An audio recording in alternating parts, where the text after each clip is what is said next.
That's what I just said. We actually do have pictures from junior prom. I've looked at them recently. Put them up on the screen. Very good. Thank you, Judge and Judge. Thank you. I'd like to call to order then our workshop, city workshop, and I've lost my agenda. Fire marshal. Fire marshal, yeah. Yeah, I know it's fire marshal, but. Hey, Steve, fire marshal. Discussion, thank you. It's on the screen in big writing. Thank you very much. Discussion, possible action to. Only took it away from there. Oh, there it is, back. Further, regarding the creation of a fire marshal position, associated job duties, and potential salary requirements. Eddie?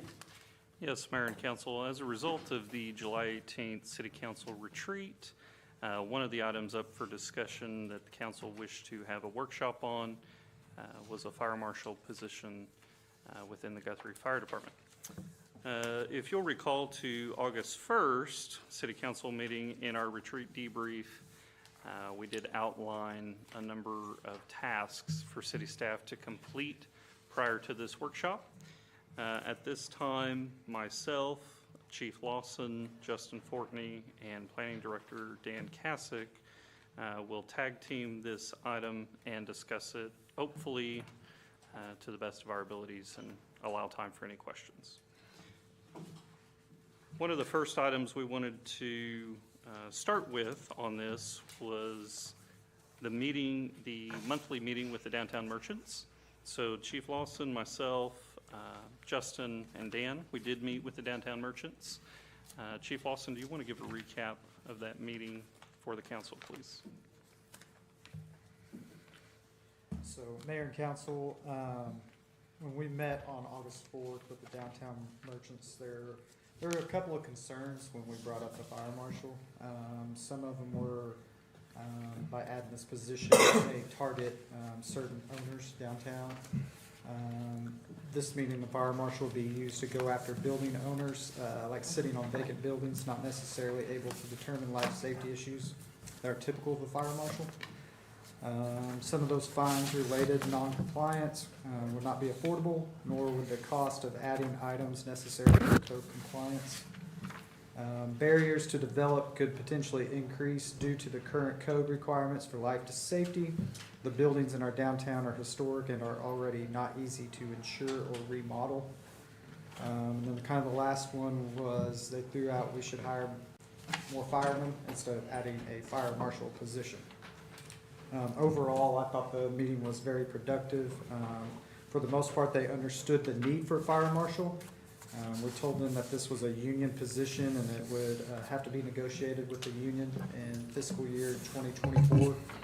And that was about the recap of our meeting with the downtown merchants and their concerns. They do know that we have an auxiliary fire marshal we can bring in if we needed to, right? Correct. And it's my understanding that the fire chief can act as fire marshal, that he has all of the powers of the fire marshal. Correct. By virtue of his office as fire chief. Is that correct? Yes. Yeah. Oh. My other comment would be regarding the code requirements. When you adopt the building code, you can exempt portions of the code. So for example, on new construction for residential properties, the current model code calls for fire suppression in residential areas, and many states have opted out of that. Is that also possible to opt out of that in lieu of a 2-hour burn-through barrier as part of the code?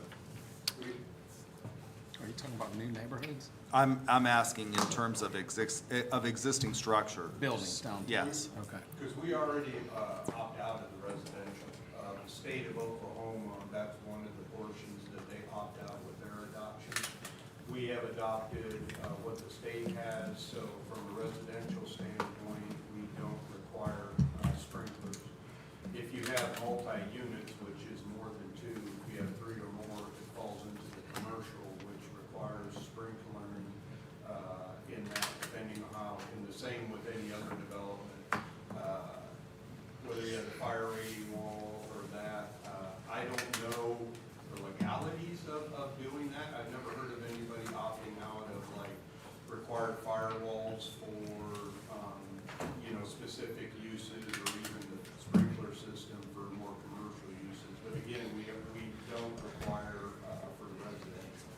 So could you do a, in lieu of, is what I'm asking, could you say that you have a fire barrier of a 2-hour burn through in lieu of Yes. fire suppression in the code? I mean, you don't have to adopt the code in total. So for example, with the I used to teach the code course, the OUBCC. the UCC, you can opt out of portions of the UCC, and states have.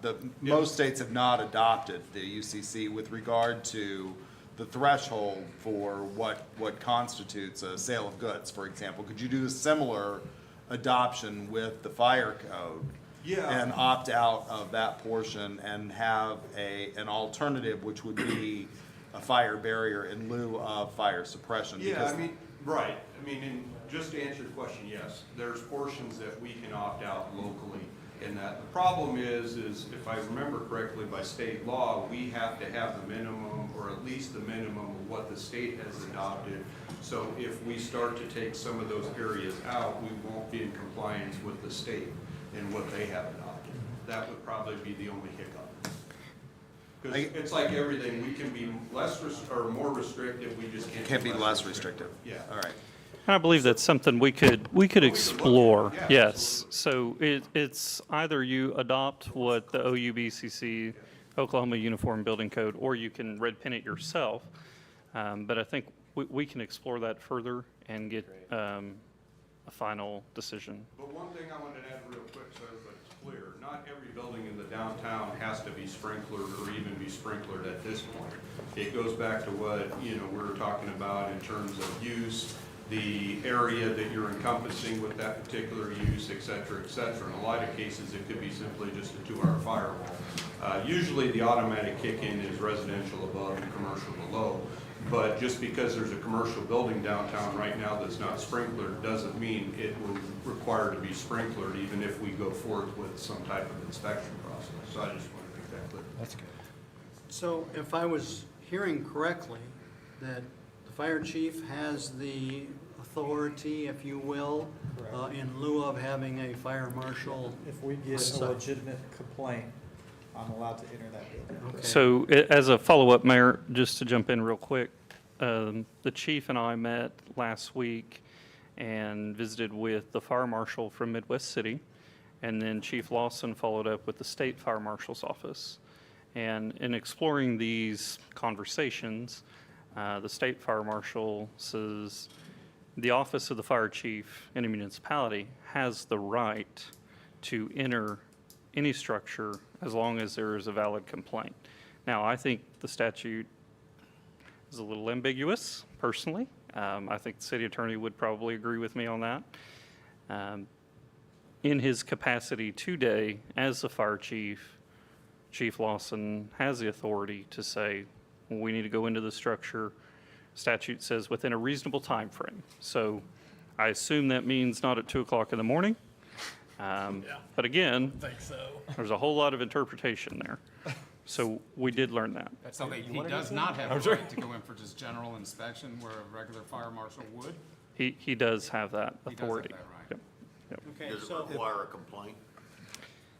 That's the question. So I'll read you the statute and Okay. so upon the complaint of any person having an interest in any building or property adjacent and without any complaint shall have the right at all reasonable hours for the purpose of an examination to enter into and upon all buildings and premises within their jurisdiction. So with a complaint and without a and complaint. without, yeah. There you go. Well, so. Position filled. So if, so if the chief has that authority and responsibility, that, so what is the issue? I So, guess the issue is the knowledge requirement of the building codes that would be required of an independent fire marshal position. And so it would be somebody who had basically Dan's knowledge of the Yeah. building code combined with the licensure and certificate of a firefighter. Is that Fire correct? certification as well. Yeah, because he did inform us, when we were talking to Dwayne, they have several issues in Midwest City. Whenever a planning director goes into a building, they don't get near the respect until a badge and gun show up.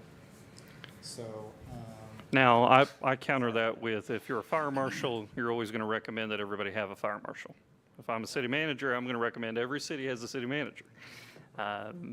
So I think at this point, what we would like to do, if we're going to add this position, we can't negotiate it until the end of this year for next year anyway. We've determined that the fire chief in his current capacity has the authority to enter into a structure within a reasonable time frame, with or without a complaint. I think what we'd like to explore at this point is a joint partnership between the building department and the fire department, not necessarily making the fire chief the bad guy, not the building department a bad guy, but combine the knowledge of the building department and the authority of the fire chief, and perhaps add some capacity in City Hall and the planning department, potentially. See, I like that. I wouldn't mind, Dan's got enough to do, but I wouldn't mind letting Dan go out there and help on some of that stuff. Because you already know what the codes are. Just volunteer. I mean, you know, he could volunteer. You have nothing else better to do anyway. So. Eddie and I talked briefly, yeah, I mean, it's definitely an avenue that isn't gonna put additional, stress on our department by any means, but I think it's an avenue that we could accomplish what I think we're all intending to, accomplish with that position, and that is for, hopefully better code compliance without that. So in addition to the other items that we're to follow up on, the chief and I did review salary requirements and job descriptions based on, one, the market, and two, what we already had in the SOG. And so there is a job description in your packet from 2006 that is current today. And then also the salary range, which is in the existing pay plan, starts at 56,000 base salary and tops out at 79,000 base salary. And the benefits package is worth approximately 20,000 plus or minus. So if we go the fire marshal route, you're looking six figures. So just know we have explored that. Go ahead. Was Smith, was he the last fire marshal we had? I believe so, yeah. Okay, and that's been a long time ago. 2006 or 6. something. Okay. Well, I guess, under the FLSA requirements, that it's non-exempt, given the educational requirement of the job, the fact that it has an enormous amount of discretion and has the potential for reports direct to, I'm not convinced that it's a non-exempt position. And I guess I would ask our city attorney why it would be a non-exempt position when it could be an exempt position. I mean, it seems to me that it's a managerial type role because of the discretion that is associated with that role and the level of expertise. I would agree. A current job description would report directly to the chief and would also be an exempt position. This job description is existing from the SOG, so it's already in place. We just haven't filled the capacity. Another thing too, just to throw in there in regards to the, from the state level, I'm just throwing this out there again, when we were talking about exemptions or whatever, I had to have them come to my building at the train depot because I have a restaurant in it, et cetera. And the current structure now is from 1903, and the back hallway is not wide enough to what would be built today. However, the state marshal says this is a historical building, so we're not going to make you widen this back section.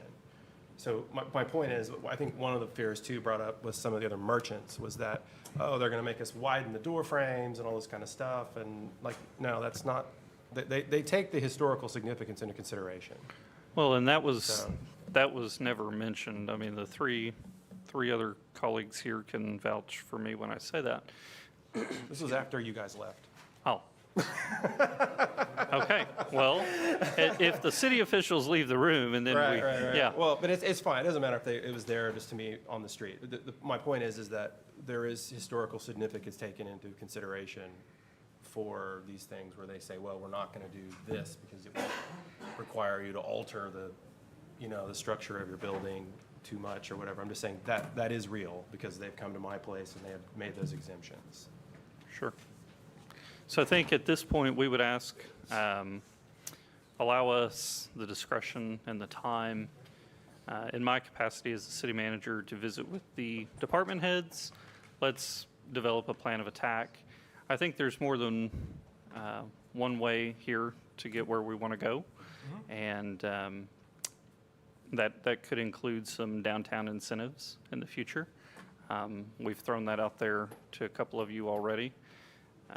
Something to encourage and entice, not only minimum maintenance, but also perhaps some upgrades.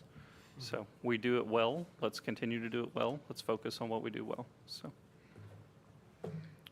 Well, I think if we have or can develop the technical capability, and within the three players that you talked about already, I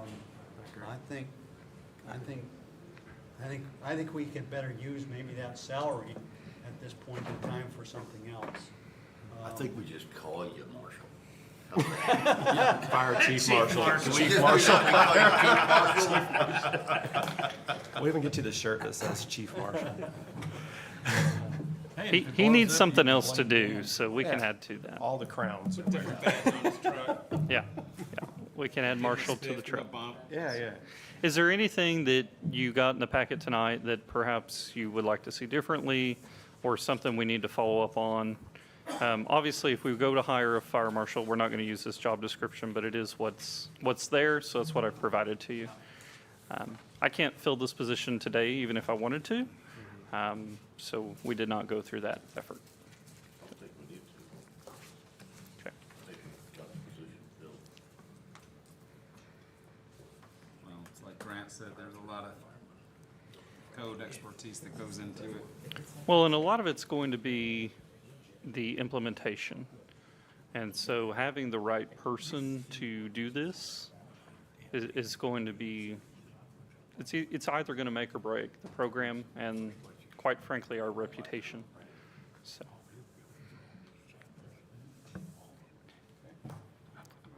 Any other questions for the chief, myself? Would you repeat what you said? I couldn't overhear the conversation next to me.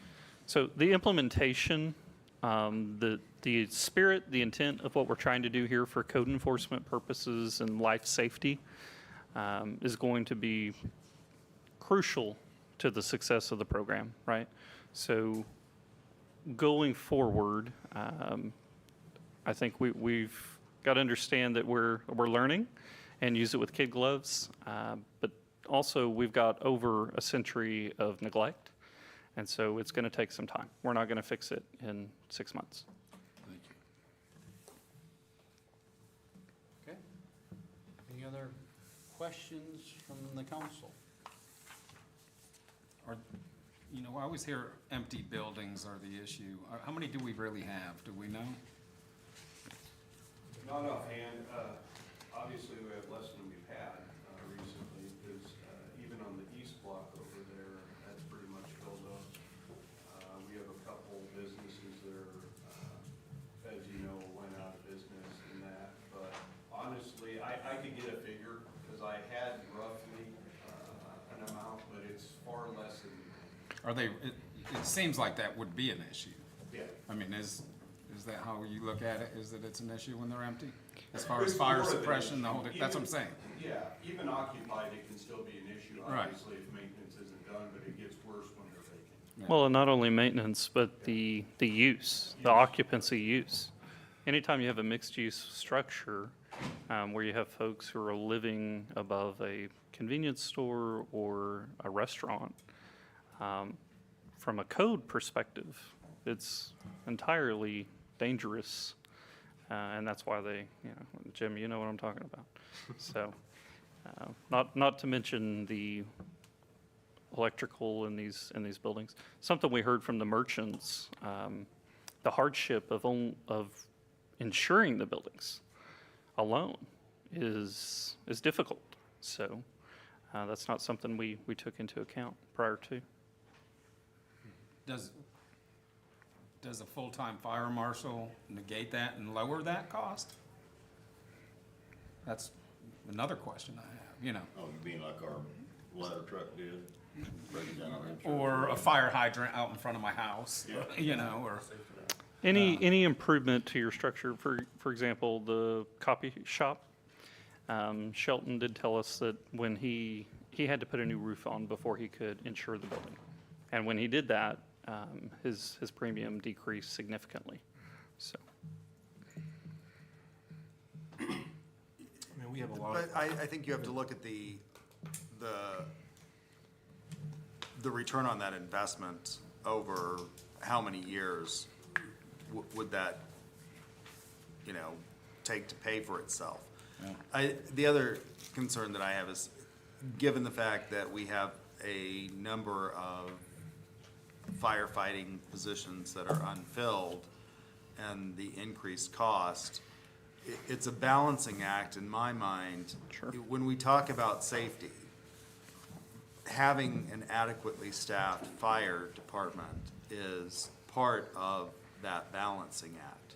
And being able to provide appropriate response times with adequate manpower for the service area that we have, which is enormous as a result of the fact that the district extends beyond the boundaries of the city itself.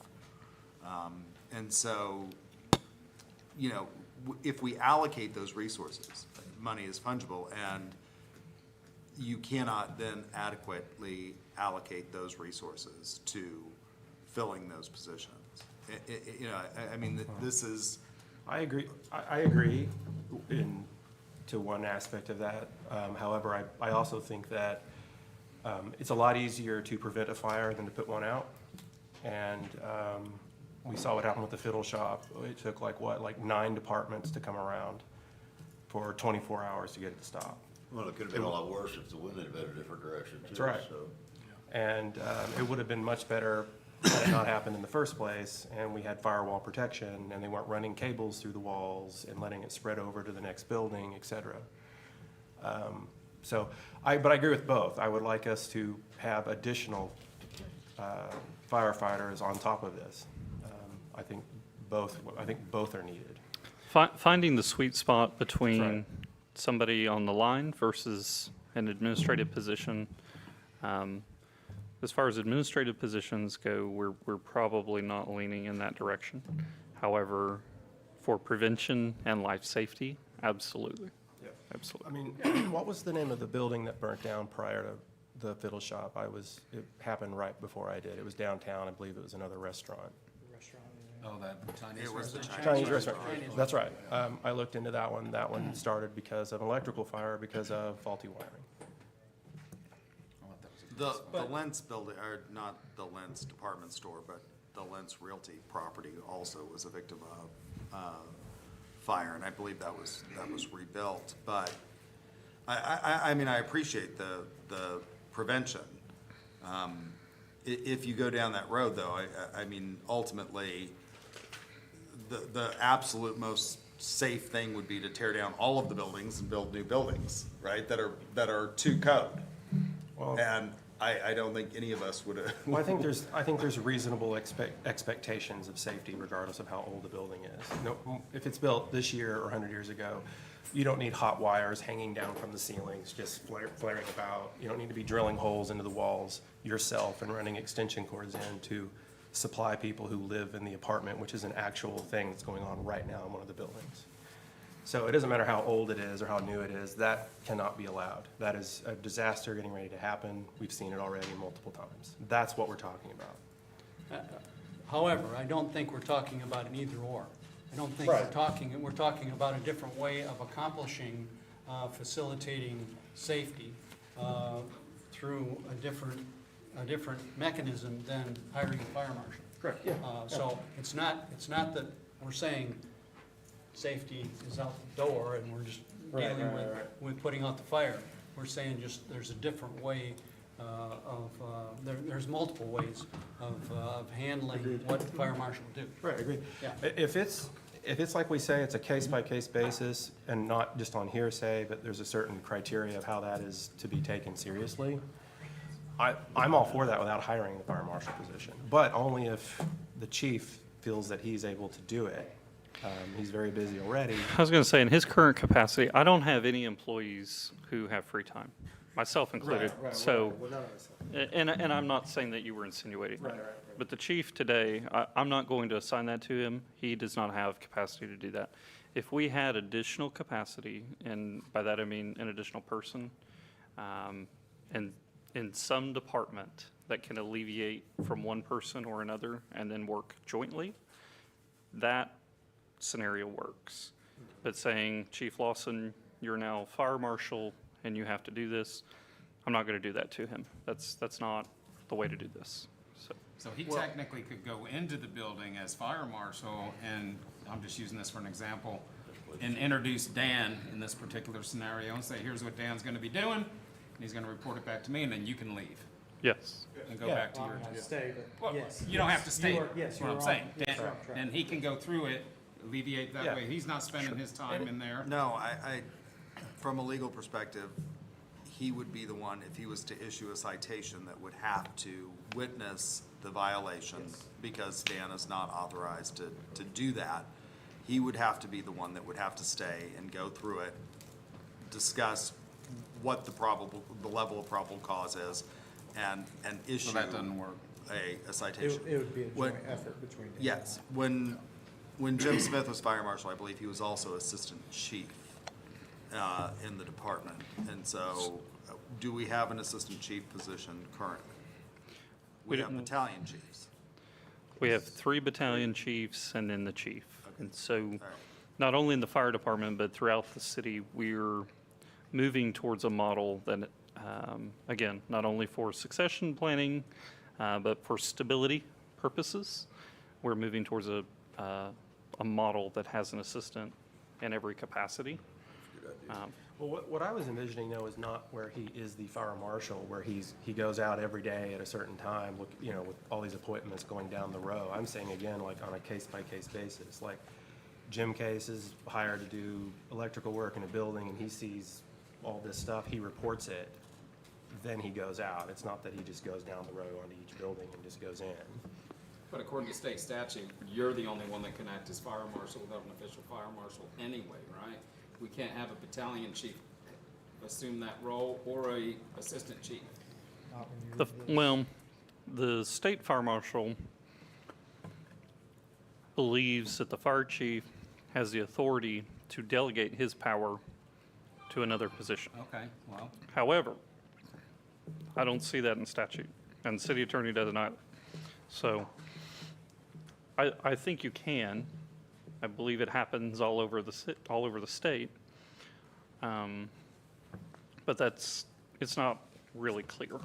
it's debatable. One further clarification, it's not that he's acting as marshal, the statute gives him as fire chief the authority. Right. That's what I'm saying too. Yeah, exactly.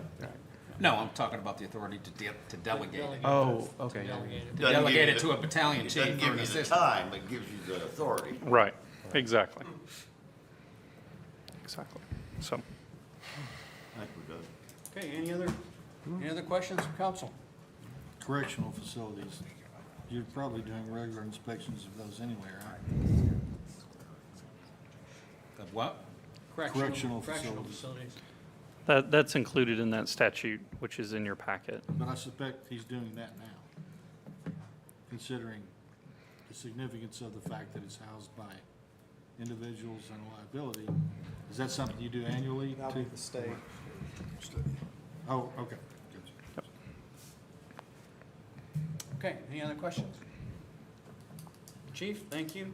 Do we have a clear path forward? We're all on the, I think we're okay. giving you some direction. It's in your hands to do the, Latitude. Talk about it in the fall. okay? All right. I adjourn our city council workshop. Those of you that have not been here, pardon? Found the money. Good How job. about that? How about that? We're nailing it. You want to open the doors and let the folks in?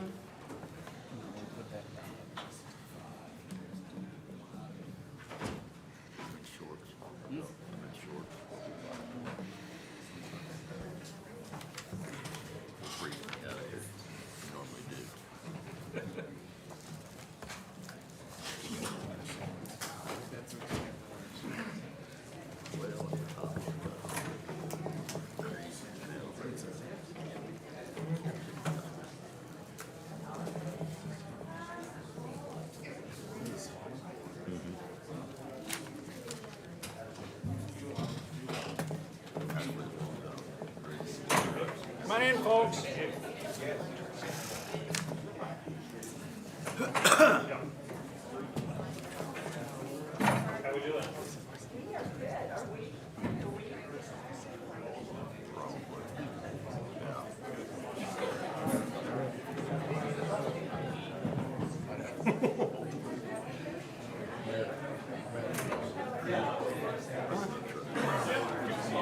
Sorry? I want to get that confirmation.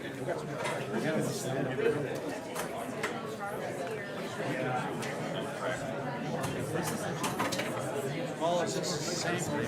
Charlie's is different. Well, you can't, we're getting ready to go. Yeah. Oh, you're gonna steal the right, I thought you were gonna make it. Okay.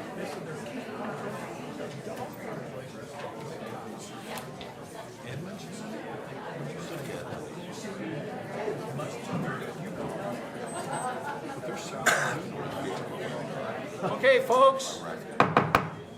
Those of you that haven't been here before, we open our Guthrie Public Works and City Council meeting with a salute to the flag. So I'll be asking you to stand for that and then remain standing. And we will have a prayer by the by chaplain. So if you would all stand, Vice Mayor Gary, would you lead us in the pledge to our flag and country? Allegiance to the flag of the United States of America and to the republic for which it stands, one nation under God, indivisible, with liberty and justice for all. Remain standing.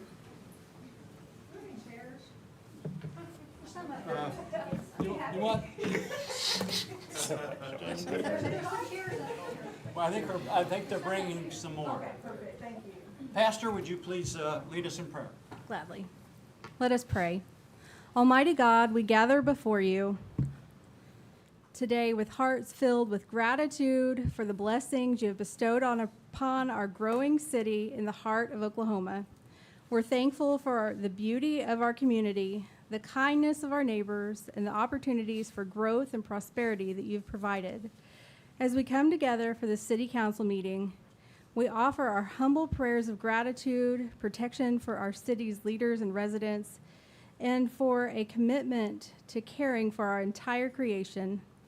May we all be inspired to work together to make our city a place of love and opportunity for all. Amen. Amen. Thank you, Pastor. Please be seated. Call to order our Guthrie Public Works Authority meeting of September 5th. You're stealing my stuff. Second item on the agenda is public comments, community recognitions, announcements.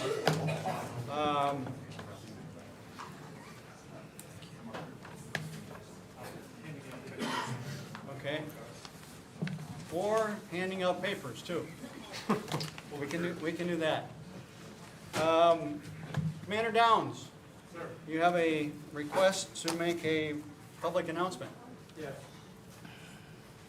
May I first, sir? Absolutely. I'm going to start over here, if that's okay? Sure. Please take a look at this and pass it on down.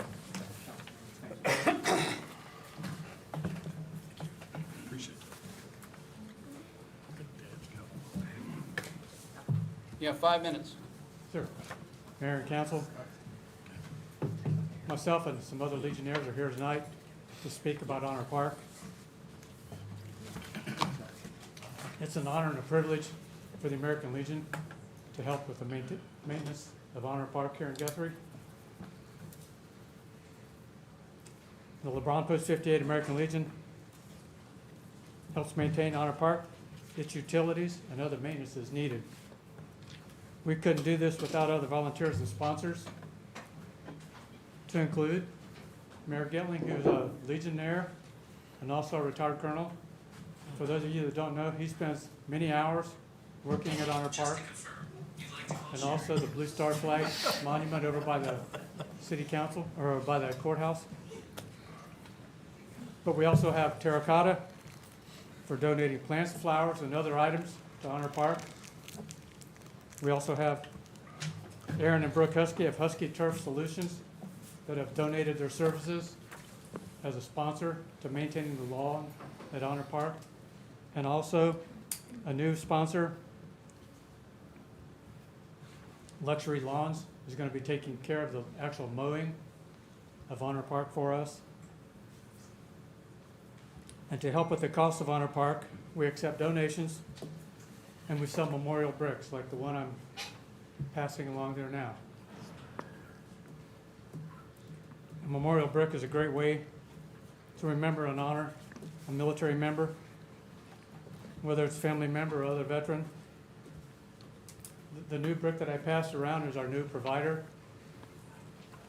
Many of the bricks that are over there right now are becoming unreadable to where you can't identify who that brick actually was for. Ron Powell, who's a Legion member, has kept track of a lot of those bricks so that we are going to, in a process, replace those bricks with the new style brick. The new brick, when it is laser cut, turns that area into like a black glass, so hopefully it will last a very long time.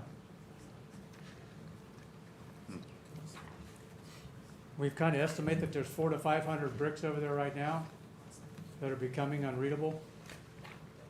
And just as an estimated cost, 10 to 12,000 probably to replace those bricks. Like I said earlier,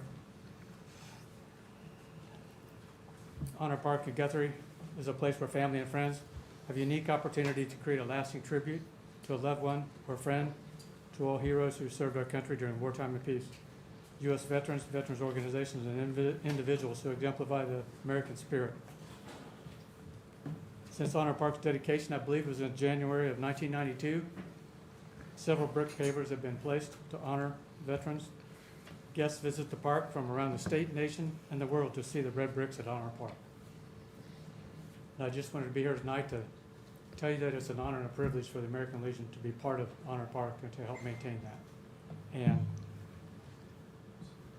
to thank everyone that has anything to do with helping us with Honor Park. Thank you. Thank you. Thank you, Commander.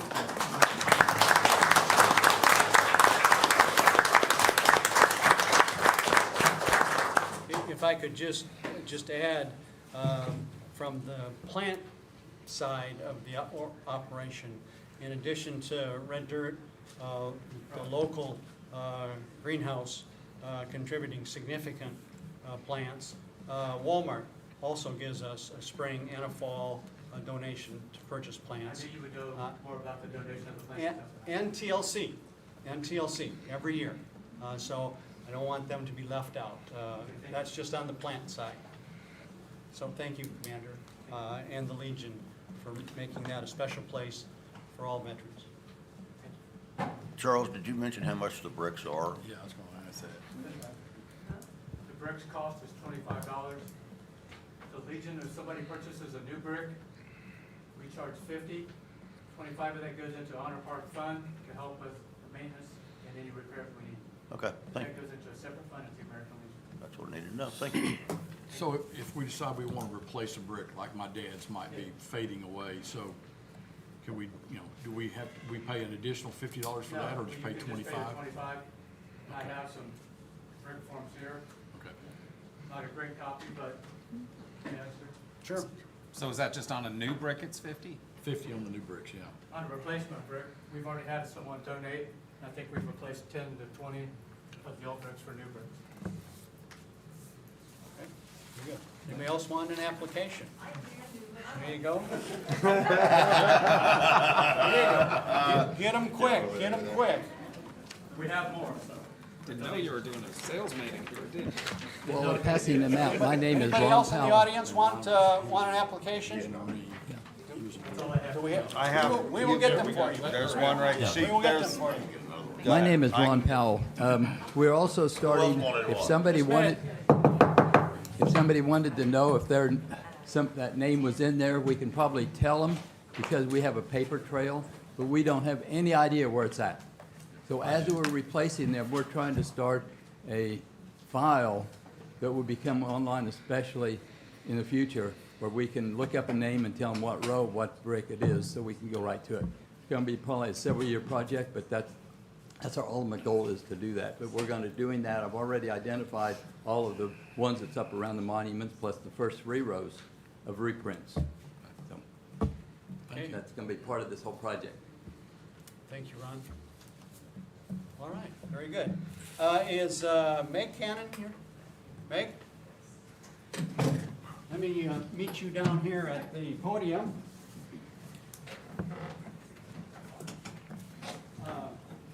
Meg, you are with the Oklahoma Department of Mental Health and Substance Abuse Services? Yes, I am the Suicide Prevention Program Director. All right, good. Well, I have a special proclamation that I'd like to read and give to you. And it's a proclamation designating September as Suicide Prevention and Recovery Awareness Month. Whereas mental health is essential to everyone's overall health and well-being, and whereas 4.1% of adults in Oklahoma have had serious thoughts of suicide this past year, with 1 in 10 students reporting attempted suicide in the last 12 months. And whereas nearly 300,000 Oklahomans report having a substance abuse disorder, chronic and treatable disease that individuals can recover from and go on to live healthy lives. And whereas early identification and treatment can make a profound difference in the successful management of mental illnesses, suicide prevention and recovery from substance abuse disorders.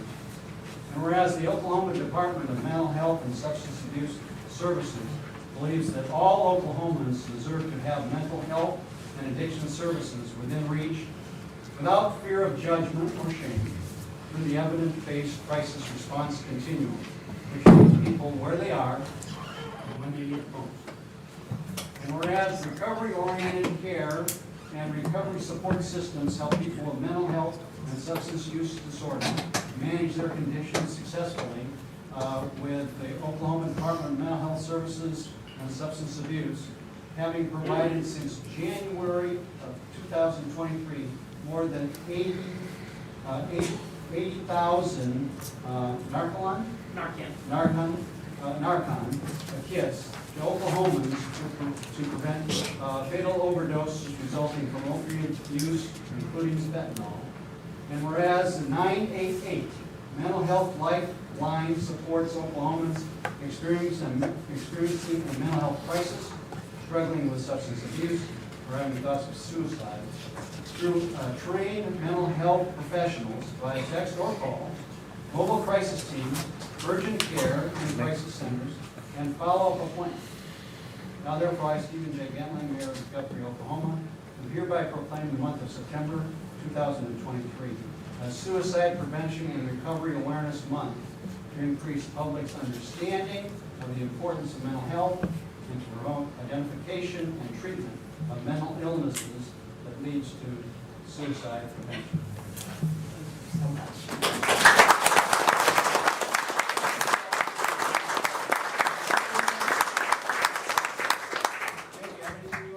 Thank you all so much for this.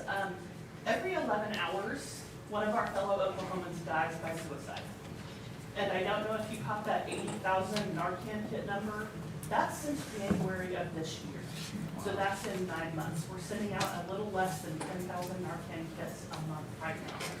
Those are available. If you're not aware about 988, which is Oklahoma's new mental health lifeline service, you can call and text 24 hours a day for any mental health questions that you have. It's not a suicide, it's not just for suicide, and it's not just for emergencies. In fact, we prefer that you do call or text before you're at the point of an emergency. So thank you so much, this means so much, and I'm hoping we'll be back in Guthrie soon to do some more outreach and awareness.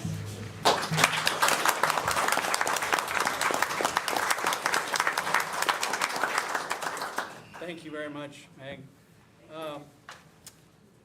A number of you have filled out the form to make a comment concerning one of the topics that's on our agenda. And I would just ask that unless you have something that's a different perspective than the previous presenters, just to speed things up, but also want you to be available to to present your message.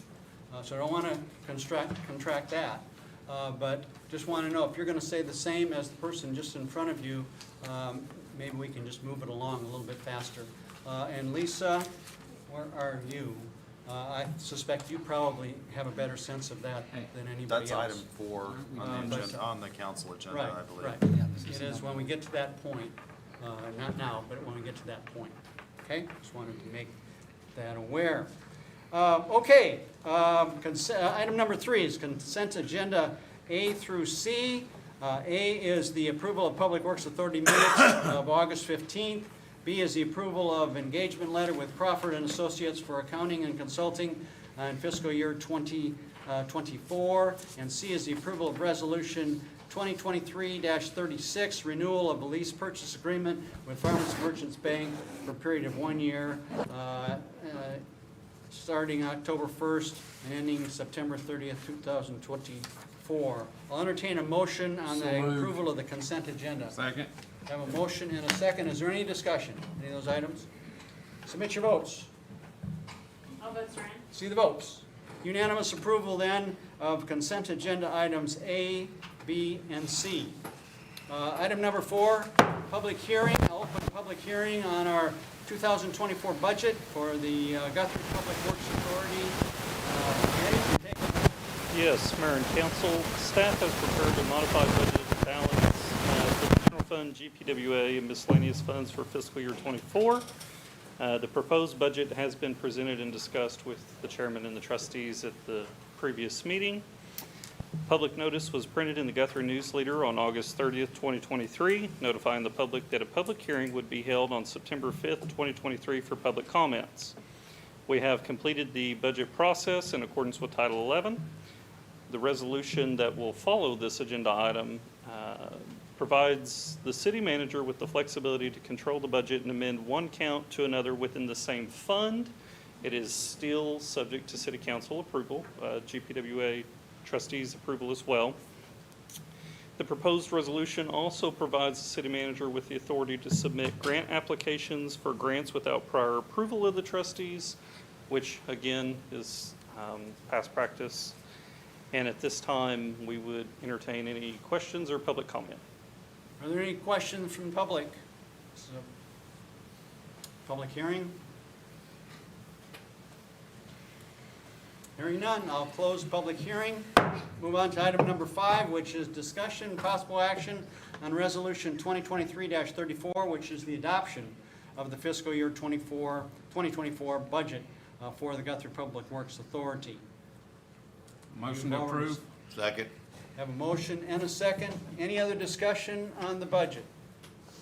Submit your votes. All votes are in. See the votes. Unanimous approval then of resolution number 2023-34, which is the adoption of the fiscal year 2024 budget. Item number 6, discussion and possible action to authorize city staff to enter into a contract to provide medical, dental, and vision services and renew the contract with Standard Life to provide life, AD&D insurance for city employees for fiscal year '24. Liz? Liz is not with Liz us is not tonight, here? so I will Are you handling that too? handle this as well. Okay, good. All right, Mayor and Council, this is a typical annual renewal. Liz has worked diligently with our broker on this item to ensure that we get the best cost possible. I will tell you that at this point, we're going to recommend renewal with United Healthcare. The percentage increase that first started out this negotiation process was about an 18% increase in premiums.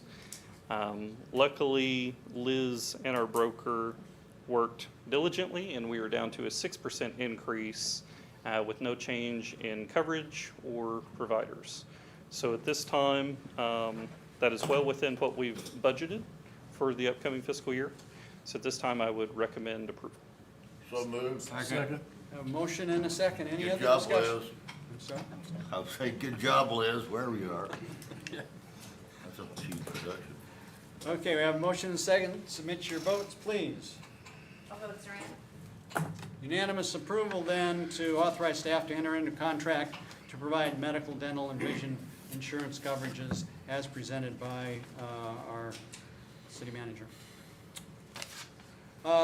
That is the last item on our agenda for Guthrie Public Works.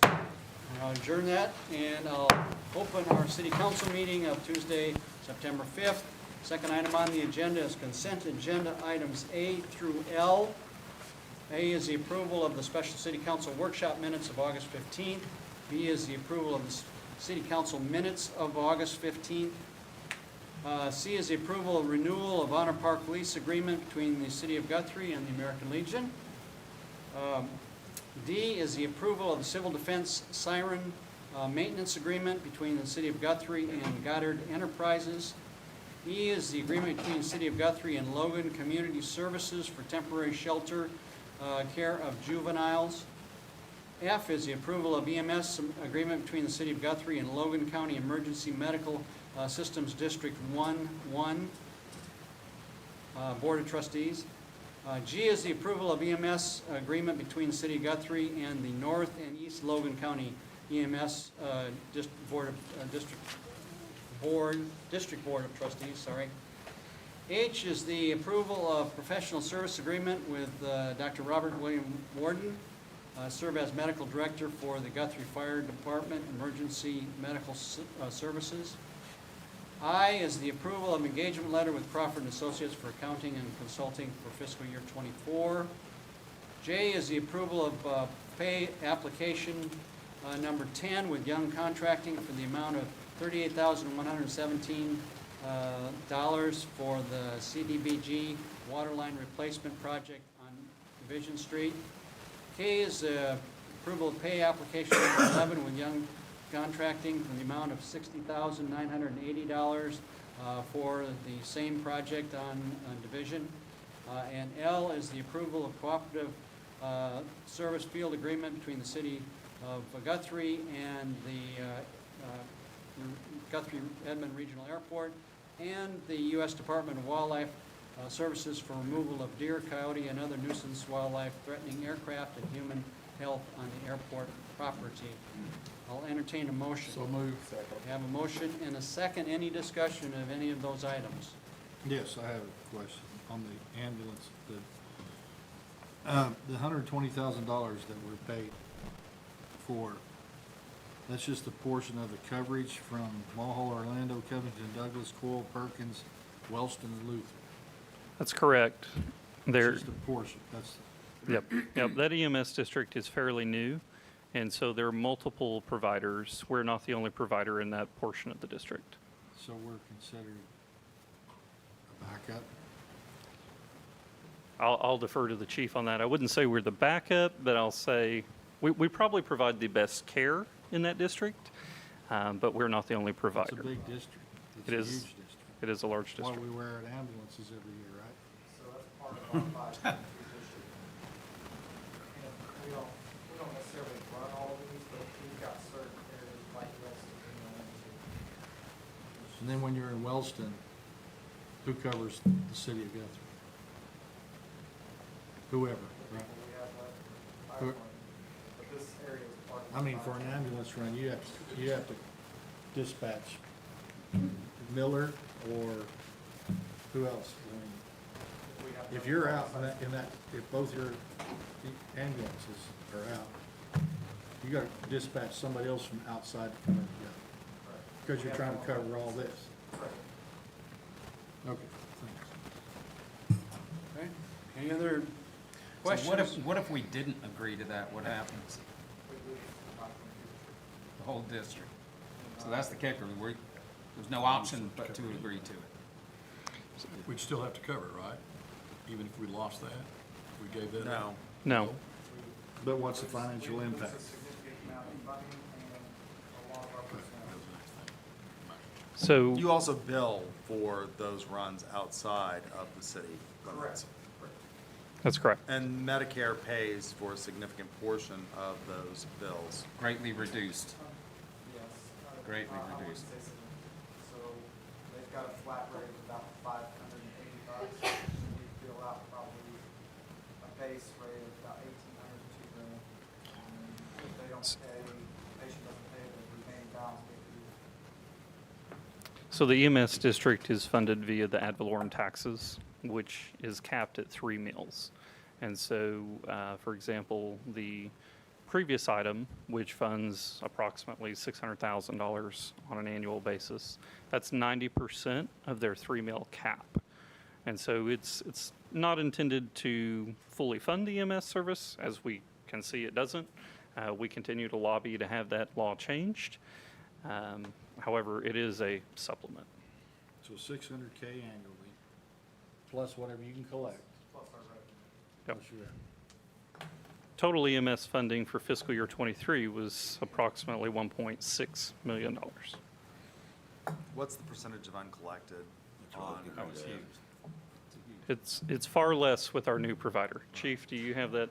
Correct, yeah, because we changed providers recently, and we collected like 800 before we switched over to them, and then I think they projected about 1.3. 1.3 million. So there's a substantial increase. And we've got to get, I've been working with our billing company, myself and another paramedic on a different shift, Blake Braden, and we're trying to, we have to bring it to you guys first, but we'd like to raise a couple of our rates because we're far behind in what we're charging. So that's something we're looking into, and then a subscription fee, which is optional. And people can pay like $150 per household and get covered. A lot of companies do that. They pulled someone similar to us and it brought in roughly about $70,000 a year. So at the What- advice of the former chief, we switched collection agencies or billing companies. And that was supposed to be for a had proven a much greater return. Correct. Has that been the truth with that? Can you give a percentage of how much more? They take 6%. But is overall collections increase? You're looking Over half. Didn't they pull in Over half 500,000 or so more? 500,000. More. Than what we budgeted this year. So we budgeted $935,000 this year. We're on track to finish the year at 1.3. What's the differential in billing between a paramedic and an EMT? Actually, I have the rates, but an ALS run is about 1,800, and then a basic is about 15. Okay. And the 3-meal cap that the city manager talked about is again something that's controlled at the state level. It would take a state vote to change that. And we as one community have gone through the Oklahoma Municipal League, ACOG, other sources, obviously our state delegation, to try to make them aware of the impact that it has on us as providers and other cities that have EMS services that are providing to rural America. But so far, that hasn't changed things. So they're bumping up against a cap too. They're providing the max that they can provide to us. They're kind of caught in the middle. Thank you. I have a question on L. I hate this, but I always hate this, and I hate to do this every time I have to, but I hate doing it. How many animals do we take off the airport every year? Our airport director is in the room. Yes, he is. Cameron? Yes, so just in the last year alone, they've taken 2. Previous years, I'm not sure what that's been, but they've taken 2 just in the time I've been here. I started to see Guthrie in late, in January, or June 26th, so late June timeframe. They've taken 2. With the increase in wildlife incidents that we've had, they've been an instrumental part of helping us kind of mitigate mitigate the wildlife in that area, whether that be the deer on the runway, the coyotes, the turkeys, as our airport board chairman, Dr. Gary would say, lots of pilots see wildlife, experience that at our airport, and they're a big part of helping us with that. I've almost hit a turkey, yes. It is a significant issue. It's a significant issue at every airport in Oklahoma, I can tell you that. And the cost for this agreement is $3,000. So, Okay, we have a motion and a second on the consent agenda items A through L. Any other discussion? Submit your votes. I'll vote Saran. See the votes. Unanimous approval then to approve consent agenda items A through L. Item number 3, discussion possible action regarding the non-exclusive franchise agreement with Dobson Technology for fiber optic for a term not to exceed 10 years, starting September 5th, 2023. Eddie? yes, Mayor and Council, in attendance tonight, we have a representative from Dobson Fiber. Jim Horsbrough is here with us. Staff began conversations with Dobson Technologies, doing business as Dobson Fiber, approximately 12 months ago. This conversation has gone on for quite some time, in excess of that 12 months. This franchise agreement, per state statute, will include a 5% gross revenue fee to the city and will meet all other applicable terms as set by the statute. We currently have 2 existing franchise agreements with Cox and AT&T. And essentially what we're doing is allowing this company to utilize public right-of-way in exchange for the fee. And so there's been lots of questions in regards to what happens when the private company gets to the public right-of-way and the right-of-way is full and they have an agreement, they're paying us to utilize it. That agreement says if there's right-of-way, they're allowed to use it. If there is no right-of-way, they have to purchase private right-of-way to place their utility in.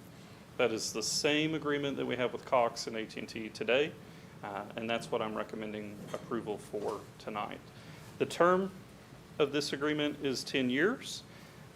Staff currently has a 10-year proposal coming up with Cox. That renewal is due. Statute allows a term up to 25 years.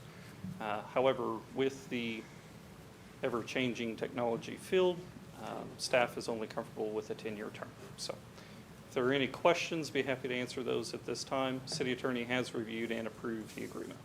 So moved. Second.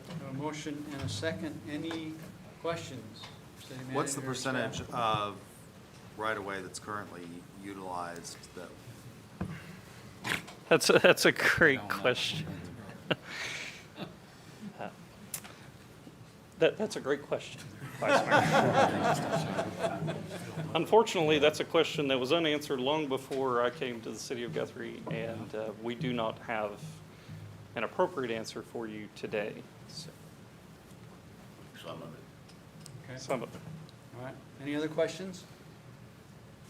All right. Submit your votes.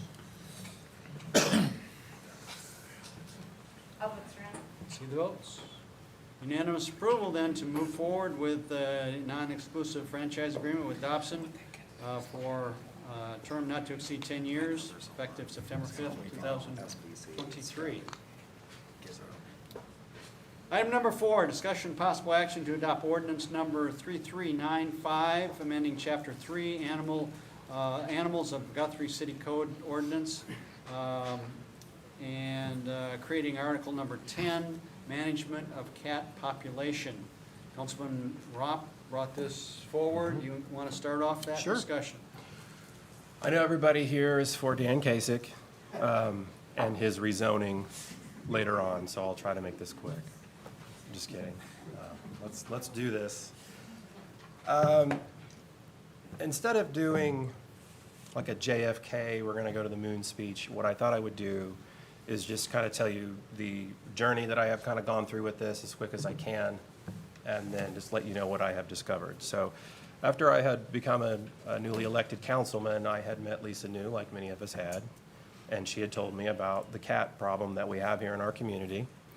And she taught me about TNR. And I said, well, what is TNR? And the science behind TNR is that when you remove a colony or a family of cats from a certain area, that it is only a matter of time, a shorter matter of time, before other cats will come right back into that spot. And it's kind of like that Greek fable where when you cut off the head, 2 more will grow up. And I said, okay, can we not rehome them? Can we, no, they're homing. And I'm like, pigeons? She's like, yeah. And I said, okay, I never heard that before. And you want to take them back? And it just sounded very far-fetched and like it wouldn't work. And I'm like, are you crazy? You know, is it, and not that I thought she was a liar, but it just, I'd never heard of this stuff before in a science. So a little time goes by, and I see that the entire state of Texas alleviates TNR from being illegal to then being legal statewide. And I call Lisa New, and I'm like, did you see this on Texas? She's like, yeah, I told you. And I was like,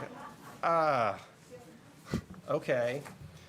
And then I discovered that Oklahoma City not only made it non-illegal or legal, but they have adopted the same ordinance citywide. And I heard straight from the superintendent of animals there that they were doing exactly what people who don't want this were doing. They were coming out to residential neighborhoods, commercial areas. They were trapping them, they were taking them, would adopt some out, but they'd euthanize them. And they said the problem was the cat population kept going up. They could not keep up with it. It was exhausting. They were ready to quit. So they adopted TNR, and to give you one example, Lake Hefner had hundreds of feral cats.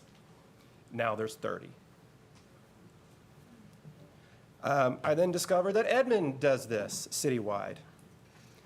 And then I thought, okay, well, that's Texas, that's Oklahoma City, that's Edmond. They have resources and money that we don't have. Maybe that's what the catch is, that this costs a lot of money, that it takes a lot of manpower to do. So then I did my research and found out that no, it is not the big cities. There are multiple municipalities of our same economic stature and our same size that does this. Multiple. And I chose just the ones that are probably within an hour of us to call and say, hey, how has this worked? And what are the unintended consequences? So first one I called was Blanchard. Blanchard's 8,000 people, we're 12,000, it's about the same area. I said, when did you do it? Tell me about it. They did it since September of 2022. And in that 1 year time frame, they've had a citywide 50% reduction in the amount of street cats that they've had in their entire city. Then I called Ponca City, 19,000 people. I said, how's it done with you? Our biggest regret is that we didn't do it earlier and that we'd stopped listening to the people who was, oh my gosh, you're gonna bring them back. They did it since 2019. They said it's worked. Then I called Perkins, same thing. It works. That's what we can tell you. Now, and I didn't really have a dog in the fight per se, so I asked our city manager, will you please call these municipalities and verify what I am saying? Have a city manager to city manager talk about the expenses and what it takes. There's got to be a caveat somewhere. Find me one municipality that says they've tried it and that it was a disaster. We can't find one. Stillwater does this. I want me to keep going? And my question to you is, if it doesn't work, why are they doing it? So then I thought, okay, let me call Lisa again. We're talking. You don't have to go through these other municipalities and hear it from them that it works. Here's what's happened in our own community. You can see before your very own eyes. Sonic on Division had 42. Now there's 2. Brahms had 12. Now there's 2. I remember when I first moved here a decade ago, we'd go through the drive-through, and you'd go through the back over there any time of day. You'd see them everywhere. Now you don't see any at all. Walmart had 19. Now there's 3. The train depot, whoever owns that, irresponsibility, had 25. In 4 to 6 months, Lisa came to my place, and now there's 12. Mineral Wells had 10. Now there's 4. The biggest one of all, though, is out on the highway at the hotel at the Sleep Inn. There was 123 cats. Now there's 20. But that's just commercial, right? Well, it doesn't work in a house, doesn't work in a neighborhood. Well, think again. I didn't want to name off the names of the people's houses, so I have them and I have their addresses, but I'm not going to give them. One house had 32, now there's 12, did it in 1 year. Another house had 16, now there is 6. Again, I'm not just going to read out the numbers, but this works. And if anybody Googles anything in, you can find what you want to find. I can find articles saying that it does. You can find stuff that says that it doesn't. But at the end of the day, that is irrelevant. Okay, that's like arguing about whether or not a diet works, and you have all these experts arguing about it when I've already lost 100 pounds on the diet. Okay, I'm not going to argue with you about whether or not the moon exists underneath the moonlight. Okay, this works. We have a dozen municipalities I've spoken with that says it works. We have stuff in front of our very own eyes in our community that says it works. It works. But what about the catch, right? Like, what does this take? Does it take a lot of manpower? Does it take a lot of money? I asked that to the municipalities as well.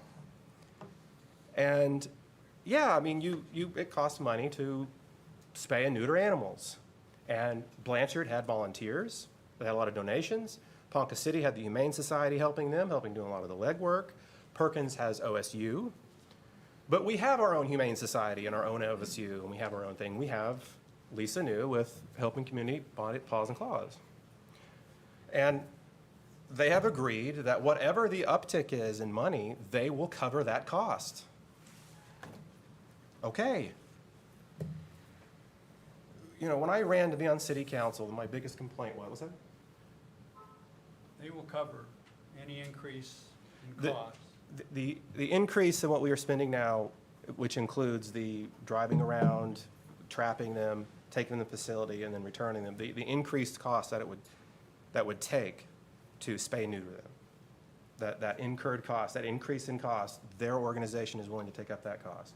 That's what Blanchard has, that's what Ponca City has, that's what Perkins has, and that's what we will have. At this point, I mean, when I ran, I said we have got to stop being a reactive city and we've got to start being a proactive city. Okay, and with that right there, I will turn it over to if anybody wants to speak. Okay. And again, a number of you have signed the forms, again, if you're just going to reiterate what the person in front of you has, just maybe pass the mic. And I'm just going to take these in the order that I got them. And I'm assuming all of these, well, no, wrong assumption. I was going to say, I'm assuming all of these live in Guthrie. Third one doesn't. Anyway, Bonnie Winslow. Bonnie Winslow? Okay. Good evening. I have been before you all before on this issue, and I've also taken a journey with this, Adam. I've been to one of your meetings and actually had hoped to go to a couple other ones and just wasn't able to make it. So I want to introduce myself. I am a resident of Guthrie. I've lived here now about 12 years. My background is with the National Park Service. I was a park ranger with them for 22 years. And I like to say, being in the National Park Service, I love all animals. But I also know that in some situations, you've got to control the animal population. And sometimes you make hard decisions that you don't really like. Sometimes animals can become, both domestic and wild, they can become a nuisance animal. And I think that's really where I would say I would focus when I'm talking about. When I first brought up this issue to Tracy last year, it was over the issue of nuisance animals. And the other thing I do want to say is that I'm a cat owner. And when I was much younger, I let my cat run loose. And then I had a bobcat eat that cat. And then I took a different view about protecting my animals. Different people have views on that. That's why I did it. I keep my animals, I keep my cat inside. But I also make sure he's tagged, vaccinated, and neutered. That's very important. So here's what the two issues I really brought to Tracy a year ago. One is the free roaming cats. Honestly, I never saw them at Sonic or Walmart or at the hotel. I just see them around my neighborhood a lot. As you all know, I told you I'm a walker. I saw them everywhere all the time. Sometimes in big groups, sometimes just one here, one there. I also saw them coming into my yard and eating my animals, pooping in my gardens, peeing on things and actually killing plants. Didn't just see it in my yard, I saw it in other places as well. So the issues are, one, that we have too many free roaming cats. Some of them are feral and stray, like you talked about. Some of them are from irresponsible cat owners who either don't know, don't care, or honestly don't have the money or the time to go get them spayed or neutered. But the other issue is, I talked about nuisance cats. Cats coming on personal property, private property, and doing damage, whether it was killing another animal or peeing and pooping everywhere. So I will tell you the problem I have with this ordinance. I do agree that over a long period of time, this thing can be effective. I've read some information about, but I've read some information about it. I think that in certain populations, as you say, I do question, Adam, one thing I think about running through my mind, if I start out with 50 cats, I now have only 20, I get the part they're not reproducing, but is it also possible that 30 of those cats died or went some other place or maybe became a nuisance cat? I mean, that's possible. We don't really know because we don't collar those cats. So we don't really follow that very carefully. Anyway, I agree that probably in the long run, this can be effective in some populations. The question I have is what happens in those large colonies when they run out of food and water, when nobody's feeding them? Well, they might starve to death or they might end up in my neighborhood. Now I've got a cat in my yard causing a problem, looking for food, eating my birds, frankly, killing my birds, maybe not even eating them. So I have a problem that in that situation where that cat can become a nuisance cat. You know, TNR does seem to apply to more colonies, large ones, and that's kind of what you're talking about, and also colonies in neighborhoods you talked about. It doesn't really get at my problem though, which is a nuisance cat coming on my property and destroying it. It doesn't quite get at that. I do also think it encourages irresponsible pet owners, because I think that now if I'm a pet owner and I have a pregnant cat or a bunch of kittens, I know I can go take them over here and someone's going to take care of them. They're going to feed them, they're going to water them, they're going to make sure that they're neutered. So that kind of, to me, breeds a responsibility. And then the final thing that kind of concerns me about all this is written permission from the property owner. Do we have permission to go on that property in the first place? And then do we have permission, written permission to take those animals back to that property? We might not, but the ordinance doesn't really talk about that. I have a concern because I kind of feel like with this ordinance, if we don't have that kind of written permission, that to me means we're still alive. So is that my timer? I'm afraid it is. I got you for 30 more seconds. Okay, here's the thing. I do think the city needs to put resources into enforcing the law, into doing education, then doing more cat adoptions. I think we need to put money there. And I do think that TNR in some limited cases might be effective. But this particular resolution, I'm not comfortable with because it doesn't take care of my needs. So, thank you. Do we have any questions? Yes, absolutely. When you first came to me last year, and I presented an ordinance to stop feeding cats. It was met with opposition here at the council, so it was tabled. That's what opened this whole can of worms that we're now standing in the middle of today. I had the same problems you had for over 20 years with a neighbor. As a result of this problem, she stopped feeding cats. My cat problem went away. So did the skunks, so did the possums, so did everything else that went with it. They disappeared. I don't know where they went, but I don't have this problem anymore. This past weekend, I took down the fence between she and I to repair it and paint it. And while we were talking there, she said, because she had put bricks under the fence to patch holes over all this time, she said, I don't have a skunk problem anymore.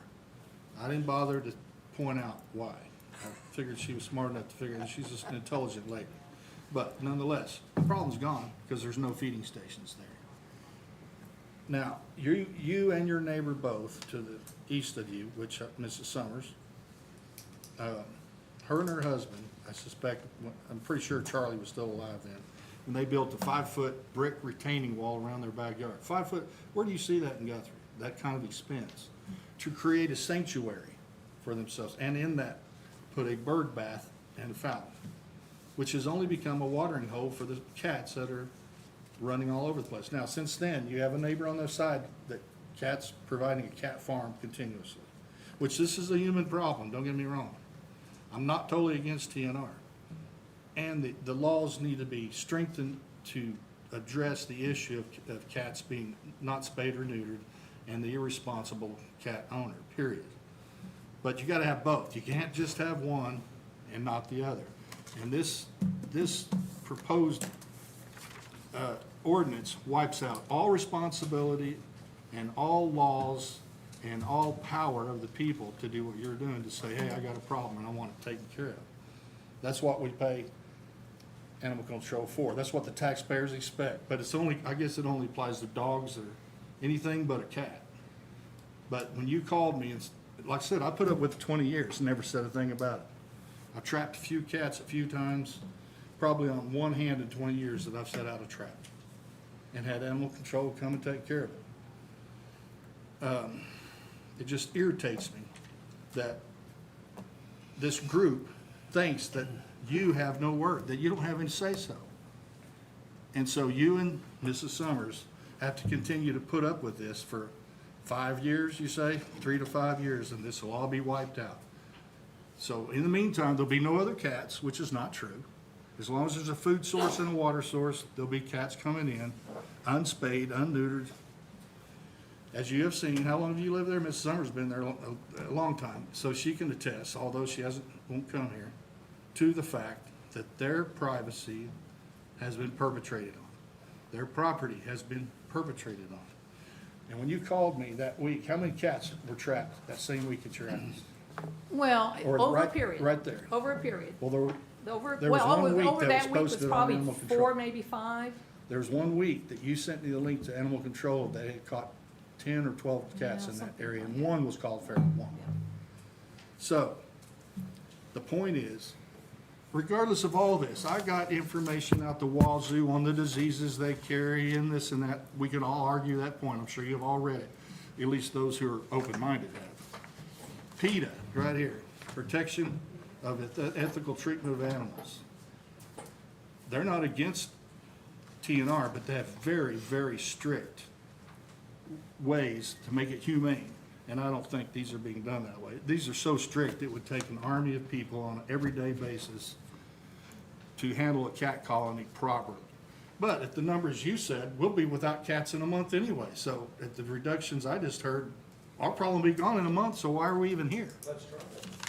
Yeah, in a month. All these places you talked about. Well, let me. You're down to 2 cats here Tracy, that can were I- 100. Can I so- jump in a second, please? Sure. Okay, so I'm not Wait, against. you want to sit down? I don't want to hold you. Well, Thank you. I might have a question for her as well. Okay, great. Maybe not. Okay. But I spent an inordinate, a ton of time this go around on this issue, me on too. research, on the science, Honorable Rock, big time on the science, on immigration into colonies, on one colony splitting to 2 to 3 to 4. I've done a lot of research on it. And the thing about it is, again, I'm not against it. I think it, like, when you go out to Sonic and you go out to Walmart and you're throwing, there was 40 cats at Walmart, now there's 2, or whatever the number was. The science says those counts aren't accurate, because how are you measuring that? Are you sitting out there with video surveillance? I mean, Well, hold on, that's just a statement. Oh, Okay? And I want to impose that out there. Are you sitting with video surveillance, checking out all of these colonies? The next thing is, last time when we went through this, we ended up losing the podium. You remember that, Lisa? I brought it back. Okay, because one thing that was supposed to happen is that from the last meeting that Steve and I had, and we even suggested at one point for giving it a trial, nobody wanted that because it's a 5-year minimum program. That's what was said in the meeting. And you were gonna bring something back to us that was different from what we were hearing at that point. It didn't happen. So what I did is I left the existing, I made a motion to keep the existing ordinance in play. We didn't go after the TNR people at all on anything. Okay, so you were still able to do TNR, 100%, just as you were doing it. You weren't being penalized for it. State of Texas legalized TNR. I have 9 offices in Texas, every major market. And most of them are because there was so many animal abandonment misdemeanor charges on the court books that it was ridiculous. Okay, so they approved it. They still don't know this. They don't know if it's going to be successful, but they did approve it to eliminate that. So, and we don't do, the state has an animal abandonment clause somewhere. The chief, you guys would probably know that. The chief Swager's not here, but they do. We don't enforce none of that on the TNR stuff. I'm not saying it doesn't work commercially, because it probably does. I mean, I'm assuming your 40 cats is 2. I know that you had 1 colony, you now have 3, Commissioner Rob. That's what you told me the other night. But forgetting that for a second, we've done nothing to penalize anybody in this room from doing this. Nothing.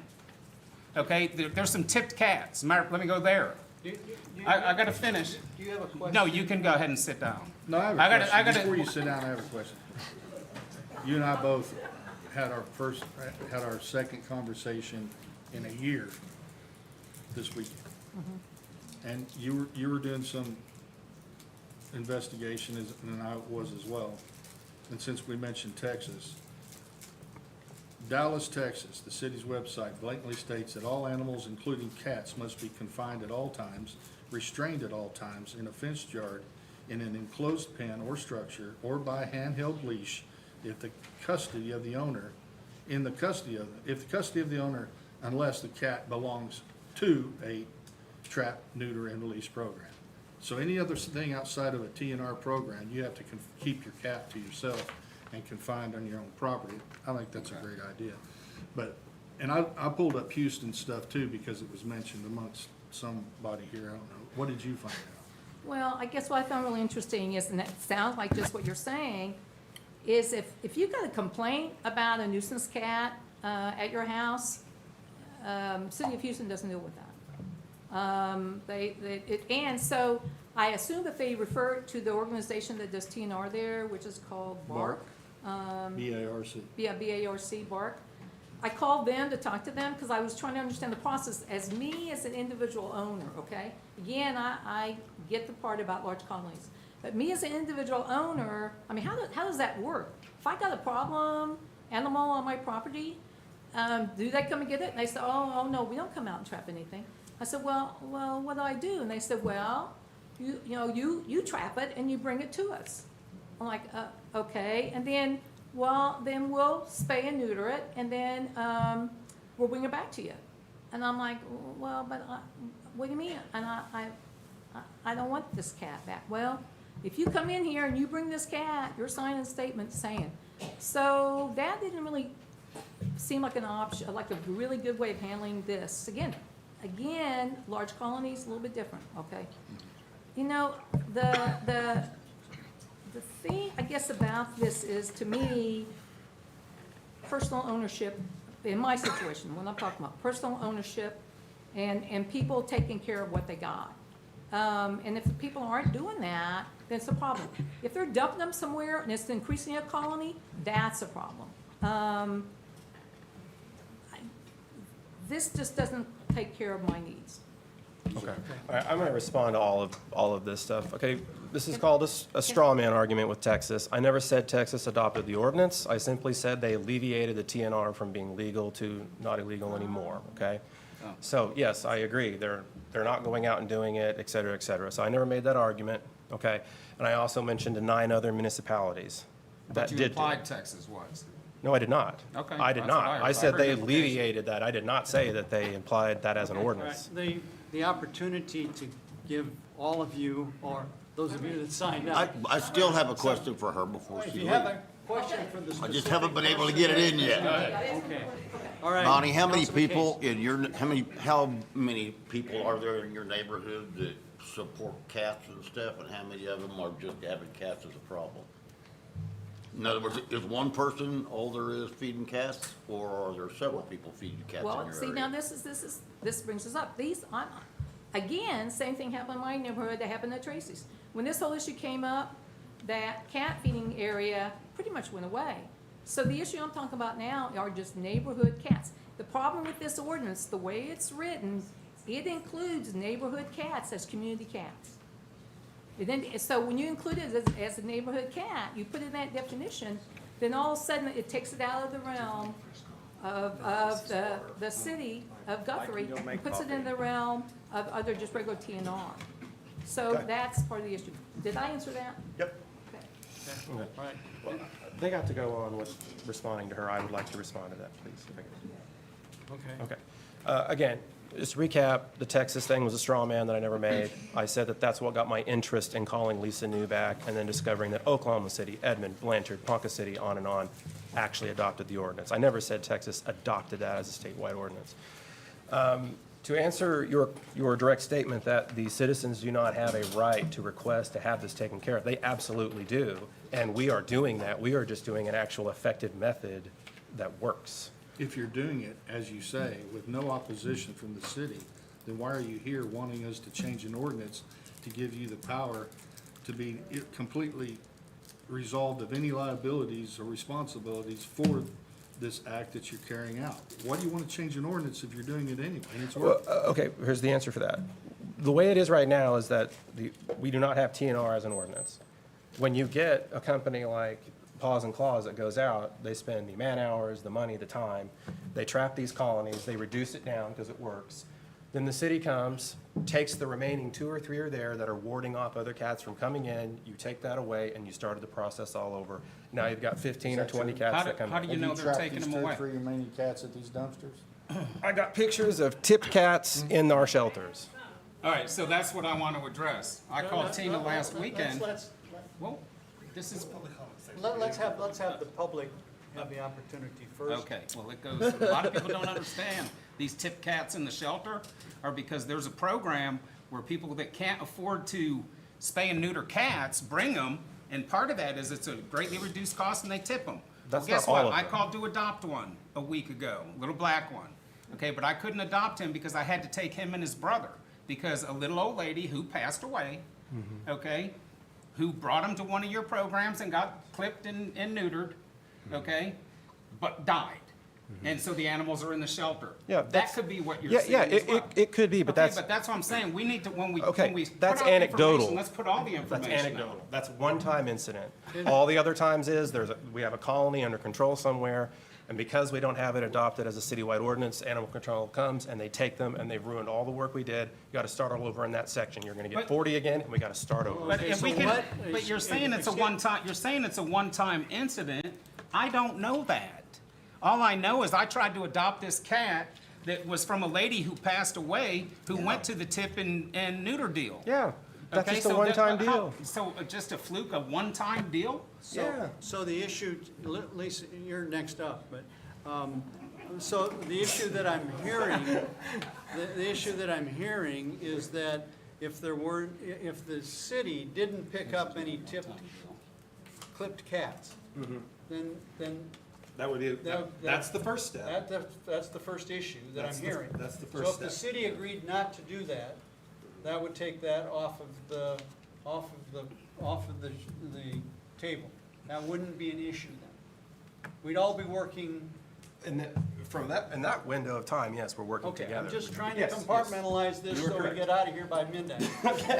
Mr. Mayor, one more question. You are correct. You said that when this colony gets down to the last 2 cats, that the city comes out and traps those last 2 cats and you start over again. Well, when you say that colony, well, and all the proof is, and all the studies is that 3 to 5 years versus 12 to 16 years a household cat can live, 12 to 16 years. But in a colony, 3 to 5 years. Okay, that's what I've read. And you're saying that down to the last 2 cats, when they die, or when this is fixed, what happens when they die and they're no longer there to fend off the cats? You still have a feeding source, which is at the dumpster, and you still have more cats at the vacuum effect, so you Correct. start all over again. Okay, this is a good, Anyway. this is a good point. This is a valid question. And this is what we're here to do. This is a valid, I'm not saying that with sarcasm, Greg. It's a valid No, question. I'm not. It's like most things in life, things are not a one and punch and you're done. You don't change your oil once on your car and that's it. You have to keep doing it. When I was doing this, I was not going to put an ordinance in just because I like animals and because, I wanted to have this go. I went in and Googled, TNR does not work. And I tried to find as many articles as I could that were against it so I'd know what we're getting ourselves into. I read the PETA article that he's talking about. And PETA is not boots on the ground, and unless every animal's inside in your house, it's a travesty, okay? But there's another article that was done either by University of Florida or Florida State. And this is what Tracy's talking about. I read this entire article. And it was weird because the article was kind of against it, saying it doesn't work, but then at the end of its own article said it didn't work because they didn't do it right. And yes, you have to maintain, you have to keep up with it. You have to check back by. Are the 2 that are still there, are they still around? Oh, no, they're gone, and there's 4 more. I need to get these fixed and brought back after a few years, like that's what happens. Yes, you have to keep going back in and checking up, which is far more easier than just going in month after month. Oh, here's 30. Oh, we're going to trap them, kill them. Oh, there's 30. No, you do one trap of a colony of 30 or 40. It dwindles down to 2 or 3, and then you keep going back through, and you have to check up on it. You have to stay up on it. That is how it works. And if Nothing you is just a recall, one and punch. That requires a 91% tracking. That requires a 91% rate of tracking. Well, and it also, Yeah, but doesn't take forever, Lisa. and it also it doesn't requires take forever. accurate counting of the colony remaining. But it can be done, and that's why all those municipalities I named off do it. And what about the vaccination? Lisa, They do that as well. you're So the next how- up. But they don't go That's out and the- get You're the catch next them up. and boost. Public comment. Let's get Lisa up there. I got a question. Yeah, Good job. Lisa, introduce yourself to the crowd, please. My name is Lisa New. I'm founder of Helping Community Paws and Claws. I'm a spay and neuter program here in Logan County, but we do so much more. First, I would like to thank the good Lord above for giving me the passion to stand up for the street kitties. And my phone is locked up here. And to you for considering this ordinance. For everybody here that that has shown up tonight to support the street kitties, to my husband who has put up with my mission. I'm here tonight, once again, to be the voice of the street kitties, to pass an ordinance to protect the tip-tiered kitties. The only humane way to coexist with the street cats is to implement the TNR program here in our city. I'm asking you to pass the ordinance to help with this overpopulation and protect the tip-tiered kitties here in our city. I will continue to trap so that every kitty in our city will sport a tipped ear. I will set up a TNR workshop to teach citizens to trap the kitties they are feeding. With my help, I will educate the people to fix their free roaming cats and to have their ear tipped so that animal control will know the difference. So many people have lost their cats to animal control, and they are tax-paying citizens too, just like the cat haters. I have offered to help and pay for it and never have asked the city for a penny. You support killing when there is a humane way to dealing with the issue. We have our first of many to come low-cost mobile clinic that come here. We were able to do, to fix 16 cats and 16 dogs that were from our city. I didn't open it up to anybody else. I opened it up just to our city limits. I will continue to bring that. If this ordinance does not pass, unfortunately, I'll be pulling my program out of the city limits because I'm not wasting my time or the citizens of Guthrie's money. It breaks my heart for you to trap a cat and kill it or relocate it. I will continue to do my work in the county where I'm appreciated. There are so many things that we can improve on. With each other's help, we can make a difference. We both want the same thing. HCPC has fixed 127 pre-owned animals in this city. I personally have trapped 198 cats this year. 82 of those we had adopted out. So if I see a chance to pull a cat from a family that I know I can get adopted, I will do that. And one duck. Totaling 382 city animals, HCPC has made a better life for, totaling $38,996.18 this far, spent this year with the citizens that are here right now as donations. I've just mentioned 302 animals down to 77 in 10 different places, these places that Adam spoke of. I'm not going to go back over them. And yes, Brian, I do set cameras out, and I feed every one of those cats every day. I feed 162 cats a day that I keep my eye on. And when I see a new one come into the colony or to the cat family, I trap them and I fix them. The punishment you're giving me for trapping and neutering cats here is that animal control picks them up and they kill them. And with your exact words, listen to me, nobody talked about this task meeting we talked about, but we're gonna bring it up because you yourself said, Lisa, wait a minute, when that cat was in, I'll do my 5 minutes right here, I'll take it. No pointing. It's okay, I can take it. I guess because he pointed to me, that kind of opened up the deal in our task meeting, he pointed at me a So lot, now you're even. so I Now figured you're fair even. game, Okay, right? let's just mellow it out a so little bit. Now you lost my train of thought. No, I brought it up that the You cat did, tipped their and what cat did you in say? the. I asked you, how come you're going straight to the slaughter, or straight to the kill on those cats? And you specifically told me when those cats are in those traps, and you looked at them, they went, they No, I went. didn't. I said I said that's the issue that I have with cats, that they can't even get out of the trap. No, wait a minute now. At our task meeting, you specifically said, the reason why we're passing the 3-day straight hold is because you deemed them vicious. I've never talked about euthanizing the cat, not Okay. one in this entire Okay. community. Okay, I won't Just keep read your going. thing, Lee. Okay, I know funding is an issue that we have, and when the vet you are contracted in only charges $2 to euthanize a cat, to bring it in, then that seems a cheap solution to our cat issue. But I'm telling you, you're just killing cats.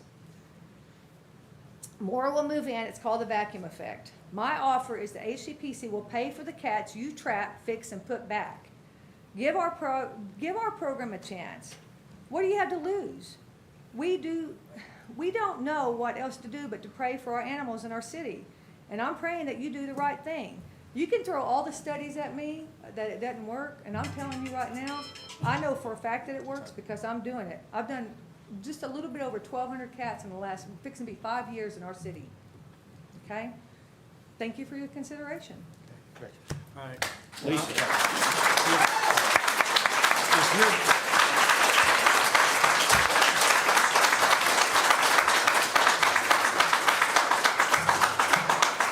If you're doing this and have been doing this for years and having success at it, why are you standing here? Why aren't you just out there doing it? And why are you threatening to take it out of here if we don't comply with your wishes to Because I pass an can't ordinance? handle you trapping the cats and killing them. Because you're going in behind me and ruining everything that I'm doing. Is that true? Be Steve, honest. you're the head over this. Recently, because you have somebody really, really good in our, we have somebody that's really, really good in there that I Do you agree go with. into their cat colonies that she's named behind Walmart and everywhere else and trap their Cat cats? trap. Do you do? No, we're talking about the innocent. No, like, not lately. Did you hear that? Well, okay. As far as I know, you're out there doing your thing and nobody's stopping you, so But you're that gonna may, pull up and go. that may be progress. That may be progress.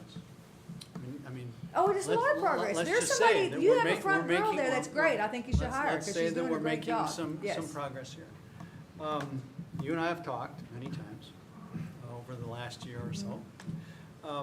And you know, on the TNR program, it's the replace that where I have a challenge.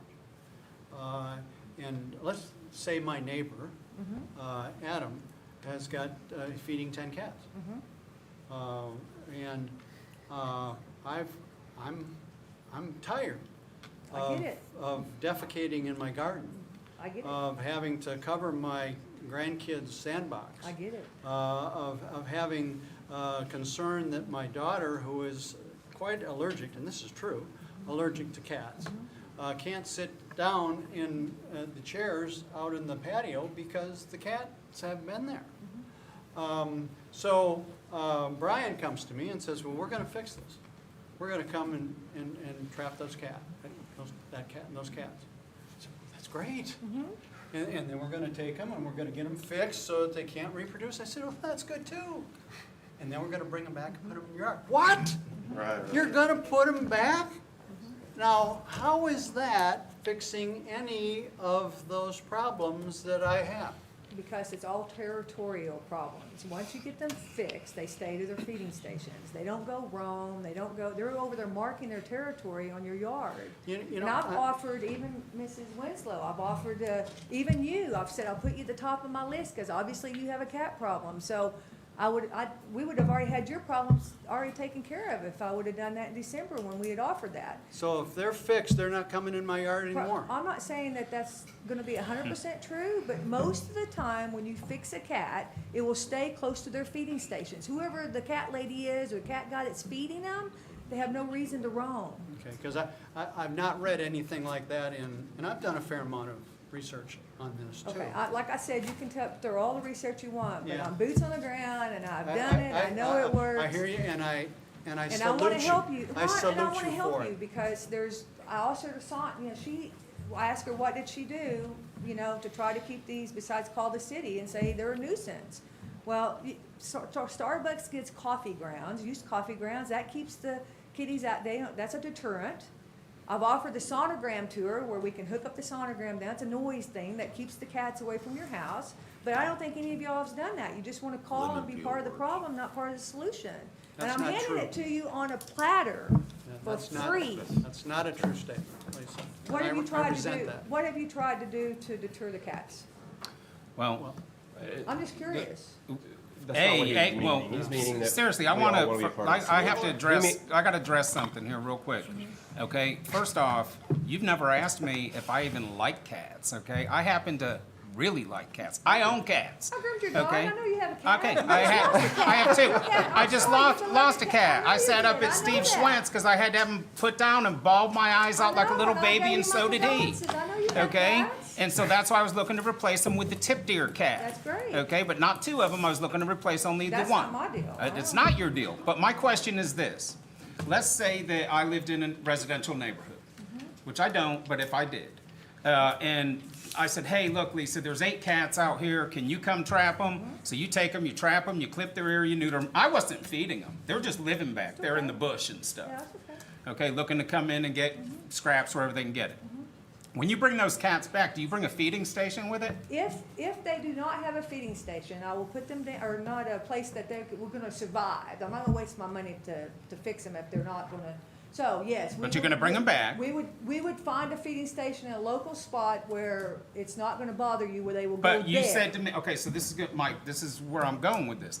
It's trap, neuter, and return to this exact spot you trapped them at. And So I'm that gonna feed feeding it- station has to be there. No, it doesn't. I move cats all the time with their Okay, feeding so stations. could there be see, because I'm all for TNR when it's trap, neuter, and relocate. We're not relocating. Well, I why would not? put- If you're I gonna would put a put 'em- feeding station I out, would why rather wouldn't put you? them down because they have a homing device and wanna go home.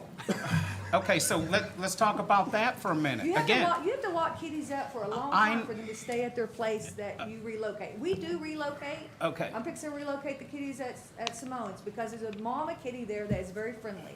The babies are not. It'll be easier for me to relocate her because she's a nice mama. I So agree. when I relocate them, they'll stay because mom's. And there. I sat here racking my brains, how can we do a trap, neuter, and relocate? We're How not can we do relocating. something like We're that? not gonna You know, relocate. there's people on Chris's show before that said, Italy does it, they got a big barn type Sanctuary. thing, So- a sanctuary type thing. We got the elbow, does that work? If Nope, you- everybody shot that down because if you go to put them in the elbow, they're gonna creep back up to Gage's and get food out of Gage's dumpster, but if you're feeding them, are you feeding them over there, Adam? I'm feeding. You're not feeding the cats? I'm feeding the cats. At Adams? I'm feeding the cats. I have 162 cats that I feed every day. No, So I'm talking it's just about, I'm talking about it at the depot. Yes. Okay, so, again, the feed And feed, they look amazing. When we started, they were emaciated and they were sick and they were having babies and they were dying and now they're beautiful and they I look get great. it, and I have, I've got a ton of empathy for I don't have that. a problem with the Okay, feeding them, and they're going down. The population's going Well, down. they went from 1 colony to 3. No. That's what I was told the other no. night. No, that's not what I said at all. That's exactly what you No, said. no, Because, listen, he has. Eddie, you were in the meeting. that is not what I said. I'll defer to anybody else. Okay. Let's move on. Well, but I Mike, would like, we do have an expert here, Dr. Lisa's here. I would really love for you to talk to her, Well, and- okay? and- And we have a citizens here that I actually Yeah, she's on the website. took care of her cats. In the beginning, I said 5 years. If you'll give me 2 years, if you'll even give me a year, I can show you the numbers that come down. Because those numbers that we're talking about there, his numbers come down in 4 months. Her numbers come down in, oh, not her numbers. Here's- I bet she did. Mickey, is Mickey out there? There she is. So her calling, your cat family went down, what, in 4 months? Well, the number returned. In 23 at her place, and she's down to 10. 23 cats, and I now have 9. And I willingly fed the first one that showed up. We were new to Guthrie, and it was a beautiful black and white kitten. It became the fortune I fed it. And, you know, there, and I made a mistake because I guess he went to a lot of his breakfast. It had babies. Okay. All right, Lisa, you, Beautiful program, you guys really need to get behind this and support it because it works. I have one more thing for Lisa before she goes and the next person steps up, please. Just Okay. It won't be long. So personally, if I had a cat issue, or I've got enough land that I might even take some that, and I wouldn't necessarily mind the feed station, okay? But that doesn't mean that he minds it. He doesn't mind it. Or that doesn't mean that she doesn't mind it, or anybody else in these neighborhoods. Okay, I'm surrounded by 40 acres, so I'm in a little different category on that. That's why I okay? work so hard to do the inside I know that, city. hun. I do know that. Trust me, I know. 100% your effort. That's why I pushed this whole thing to do nothing last time, because the alternative was to enforce it. Okay, and we didn't do any of that. We just left it alone. I've even made suggestions to Grant, to Adam, that if animal control catches a tipped cat, that they call you and say, hey, we got a tipped cat over at 2020 Washington Street, and you can come get it and bring it back. At every other city, they let them out. They don't even take a drive. Or maybe that's what it is, they let them out, okay? One thing that this ordinance, first off, I can't believe that anybody's gonna pass this particular ordinance, okay? Because Section 3 allows me to go into the animal shelter and say, hey, look, I understand you got your tipped cats over here that some lady that passed away and you got them, but I'm claiming these are all my community cats, and you gotta release them all to me. What's wrong with And that? according to that ordinance, that's what it says. What's wrong with that? So now where am I taking them? So here's what I'm gonna do. So now I'm gonna take them in, I'm gonna clip their ears, I'm gonna neuter them. These are non-clipped cats. The ordinance will let you come in and take all of them, the way this thing's written. It- And it will. And so that's where a technically, big. that's what the word says. Okay, so It what does. what I know in my program is, you know, we are a spay and neuter program, so I pay for people I to know. fix their animals. I've gone one step further, which I changed my protocol 2 years ago, because 90% of the pre-owned cats end up on the street in 15 years. Okay? I know. That's just a statistic, that's the truth. Yeah, it's terrible. So if I pay for it, I require, I don't care if you bottle fed one, I I know, don't care you if gotta it's tip it. friendly, I don't care, it's not a feral cat, it's my beloved cat, I'm gonna tip its ear. That way, when it gets on the streets, it's fixed, And it's They tipped. know it's And fixed. and everybody knows it. and they leave them alone. I agree 100% with that. But where I'm going with this is, you got a bunch of non-tipped cats in the animal shelter right now. I go in as part of this new proposal that we just passed, okay, and I say, these are my community cats. I've been trying to trap them, I couldn't, I'm sorry, I'm glad you did, and I take those cats. Okay, now I bring them in and I have their ears tipped and I have them spayed or neutered. What do I do with them? Oh, no, you took them, you tell me. Exactly. This is where I got a big problem with that, because the ordinance is gonna allow you to clean up. Nobody's gonna take them unless they want them. Are you, really? Yeah, really. Okay. Most people know that you're not gonna be able to Then take it the does, then that cats. verbiage doesn't need to be in there. If that were totally true, I don't think we would have the problem in the first place, because Exactly. we wouldn't have dumping going on. And that the verbiage first doesn't need to place. be in that ordinance then. Anyway, you have an expert. I do, I would like Dr. Lisa to come. Yeah, she's on the list. She doesn't live in Guthrie, but I'm gonna allow it Yeah, 'cause because she's a- she has something to contribute. Thank you. Thank you, Mayor, and thank you, Council, and I appreciate you allowing me to speak, because I'm not a citizen of Guthrie. You have 5 minutes. I understand that. I am a citizen of Stillwater and have been in Oklahoma all my life. While at Stillwater, I was on the faculty of the veterinary school, where I started the Operation Catnip Stillwater program. That transformed the way we teach our veterinary students surgery while benefiting the community and the animals therein. During that time, I became associated with the Association of Shelter Veterinarians, which is our national organization. I served 2 full terms, or 6 years, as a member of that board of directors. So I'm fairly knowledgeable on the subject of trap, neuter, return. Not only do we know that when done properly and targeted by organizations that are paying attention, working towards an end goal, it is effective. One can argue that when the cat's in the box, it's not going to have babies if we kill it. Well, it's not going to have babies if we spay or neuter it. But I implore you to consider the value of treating your community, its pets, and the people in it that love those animals humanely. We know there's a deep connection between the way we treat our animals and the way we treat each other. And there's many things that could be much more quickly, efficiently, and financially simple if we just went to a quick death solution. There are many things we consider, but in the case of these cats, their big crime is they don't have a very well-defined owner. That's really their main crime. And we do have many documented studies that show that nuisance behavior in our community cats diminishes when they're spayed and neutered because they basically get fat and happy. They're not trying to fight and breed. Their behavior changes. You hear much less howling and you have much less marking. And that's factual. So you are blessed with a community where your citizens actually care.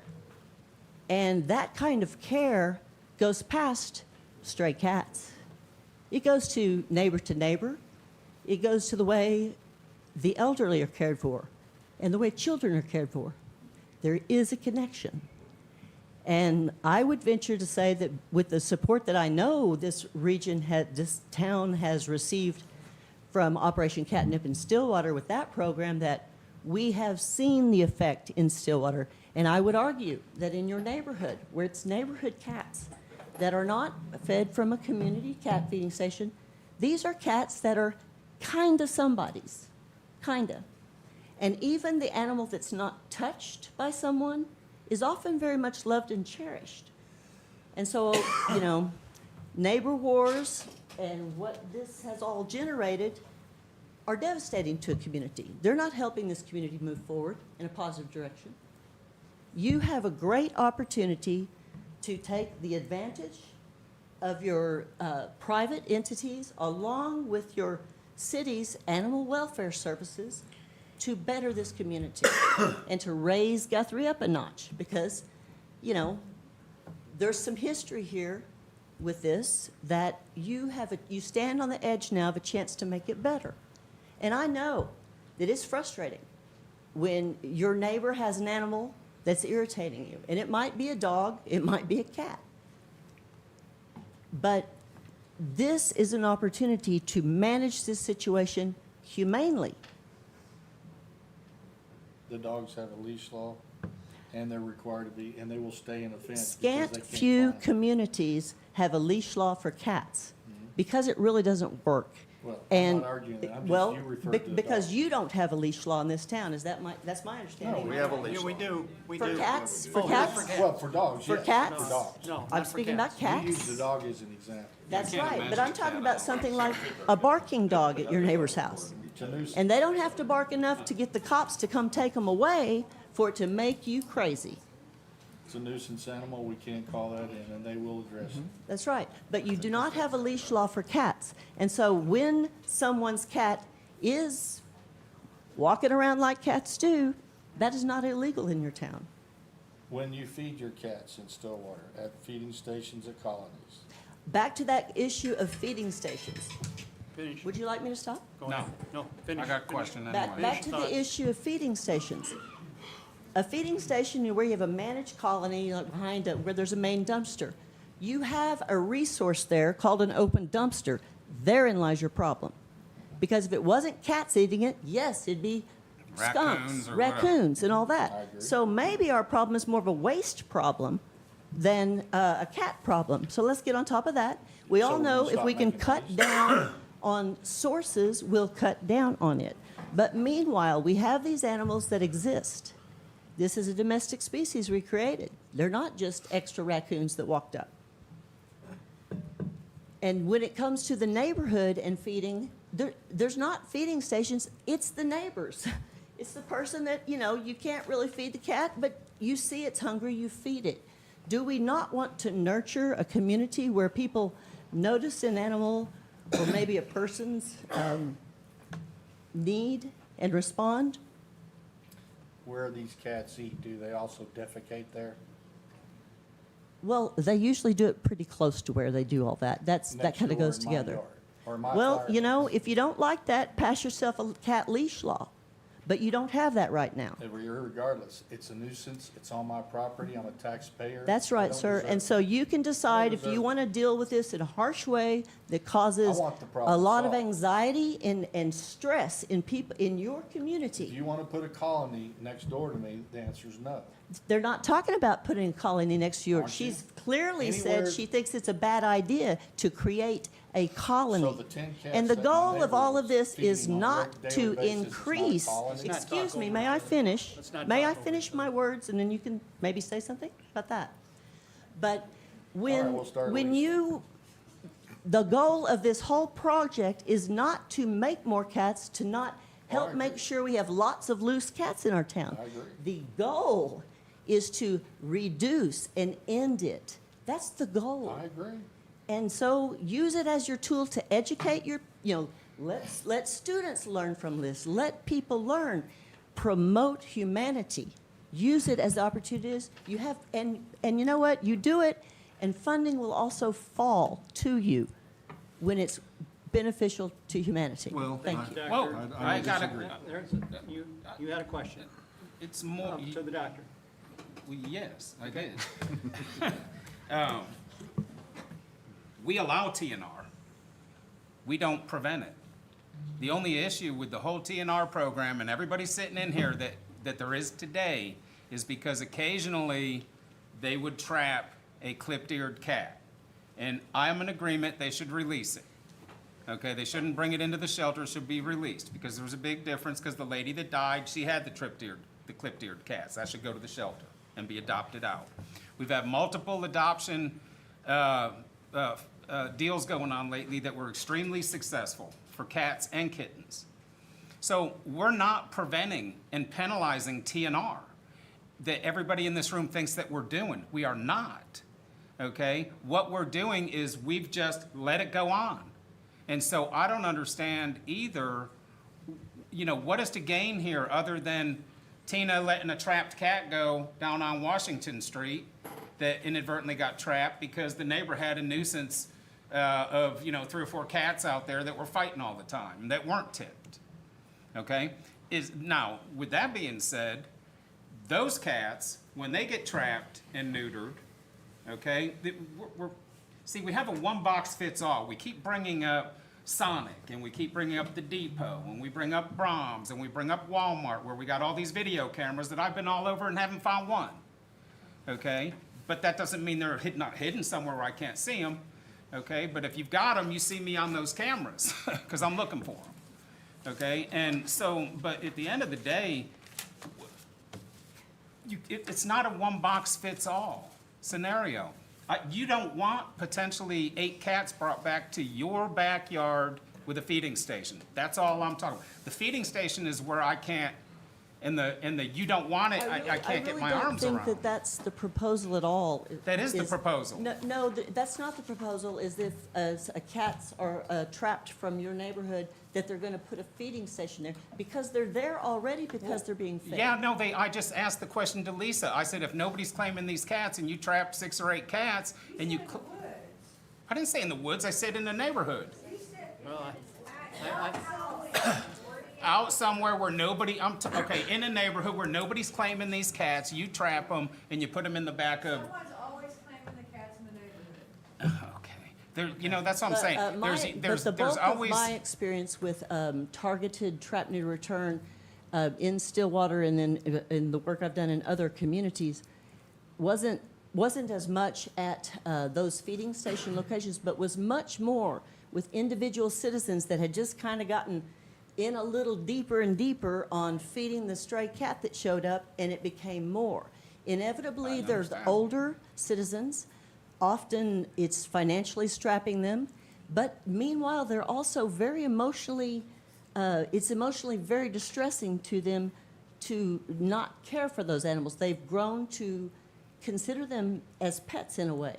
And so those are the cases where I've seen it super effective. And that's in that's in neighborhoods, that's not at Sonics and those places, that type of support and nurturing to help those citizens get on top of that population and help decrease it, increase the health, and it's better for all cats in the neighborhood, not just those by that. And I get that, but let me give you a better example. I didn't realize I said, and we can go back and look at the video, out in the middle of the woods. Okay, so let's look at Mansur on an alley. And there's, let's say, 6 cats back there that nobody's claiming, and they're eating out of people's trash cans. That's what they're doing. They're eating the trash. I'm talking to you. And I really am, kind of both of y'all. And so you trap those 6 cats that have been eaten out of the trash, because people just leave their trash lids open, or the wind blows it up off the poly cart, and they're in there eating the trash, and they just became accustomed to it, and that's what they're doing. Cats came from little Mary Beth that got given a kitten, and mom and dad moved on from a rent house there or something, left the cat behind. Cat got pregnant, there's the cats, okay? They're there. When you trap and neuter those cats that nobody's claimed in that alley behind a house that I own, you own, and 3 other people in here own, and you bring them back, do you bring a feeding station? They have a feeding station, they're eating out of the trash. So you're gonna just let them, okay, so you're gonna bring them back and just let them continue eating out of the poly carts that may or may not have the lids open? If they are healthy, Yes, that's right. Really? Yes, that's right. And So you're just gonna release them with no And food? she's also gonna look at that population of cats she's pulled in and determine, are any of these capable of a different life? Well, Is there any way to pull them okay, out? so let me address this real quick. If that's what you're gonna do, how come you're putting 30 bowls out on the patio of the depot? Because those are unhealthy. Engage is I'm closed- asking a question. She said to me she's gonna dump the cats out. But that's my place, and that's why I'm telling you. Okay, for his deal, Adam says I said, how many cats you got here, Adam? He goes, I don't know. 3. Well, you thought you might have 10, I think, 3 or 4, I don't Yeah. remember what you said in the beginning, but not very many, right? Well, I know when I see a place like that, when somebody says they have 3, usually 13. When somebody says 20. I agree, probably 30, 50, I agree. right? These cats were so sick, and so emaciated, I really struggled on, do I go ahead and fix them and bring them back, or do I not? And he says, I said, do you feed them, Adam? He said, no, I don't feed them. He said, they eat out of the Gage's trash can. I said, fair enough, then something's wrong, because they're sick. There's 130 cats over there, eating out of that dumpster, and guess what? That's not enough food in that dumpster for them to eat, so they're literally starving to death. There's 130 cats at the depot today eating out of the dumpster. The Freightliner with that whole That area. whole area over there is like 130 cats. Oh, because you're talking about past the railroad tracks, the woods and all that stuff. Yeah, you're talking about a giant area there. I get it. So I've been TNR in there now. I've moved them, top of my list. I have 200 on my list right now, and it's only me. I'm doing it all by myself. I've tracked 32 there so far. Part of his So, got down Thi- to this- 10 now. this- So now they're healthy, they're doing great, and they'll finally reduce. and They'll finally- that's fine. So my big issue with this You whole, wanna starve them to death. I'm not gonna starve them to death. You just said if you're gonna dump these cats out and they don't. They're already there. Steve, You know, Steve, can I finish the thing real quick here, please? You got a minute. Okay, well, show me where that's in the book, okay? 'Cause that ain't gonna happen. Okay, but at the end of the day, you just said that you're gonna take those 6 cats back that nobody's feeding in the alley, that's eating out of my poly cart and his poly cart and a couple other people's poly cart, if the wind blows the lid up, and you're gonna bring them back and leave them there with no feeding station. That's not humane. If they're healthy. I monitor those cats, they look amazing, I got before and after. So I understand that. I'm talking about the 6 cats on Mansard. The people that I've talked to, that's what, okay. I've talked to probably 70, 80 different people. The ones that I've talked to. Where are they? I don't have them here. I'm talking about over the course of the last year since this whole thing came up. Okay? I'm not in opposition with you. Okay? You think I am, but I'm not. Okay? I've got a problem with the return of the cat with a feeding station in Steve's backyard that he didn't bargain for. So I didn't put the feeding station in Steve's backyard, I put the feeding station down to keep the cats out of his backyard. Okay. Okay. But the feeding station's still there. And you keep the cats from going around begging for food. And I thank you for that. Can I, Okay, doctor, thank you for that information. Thank you.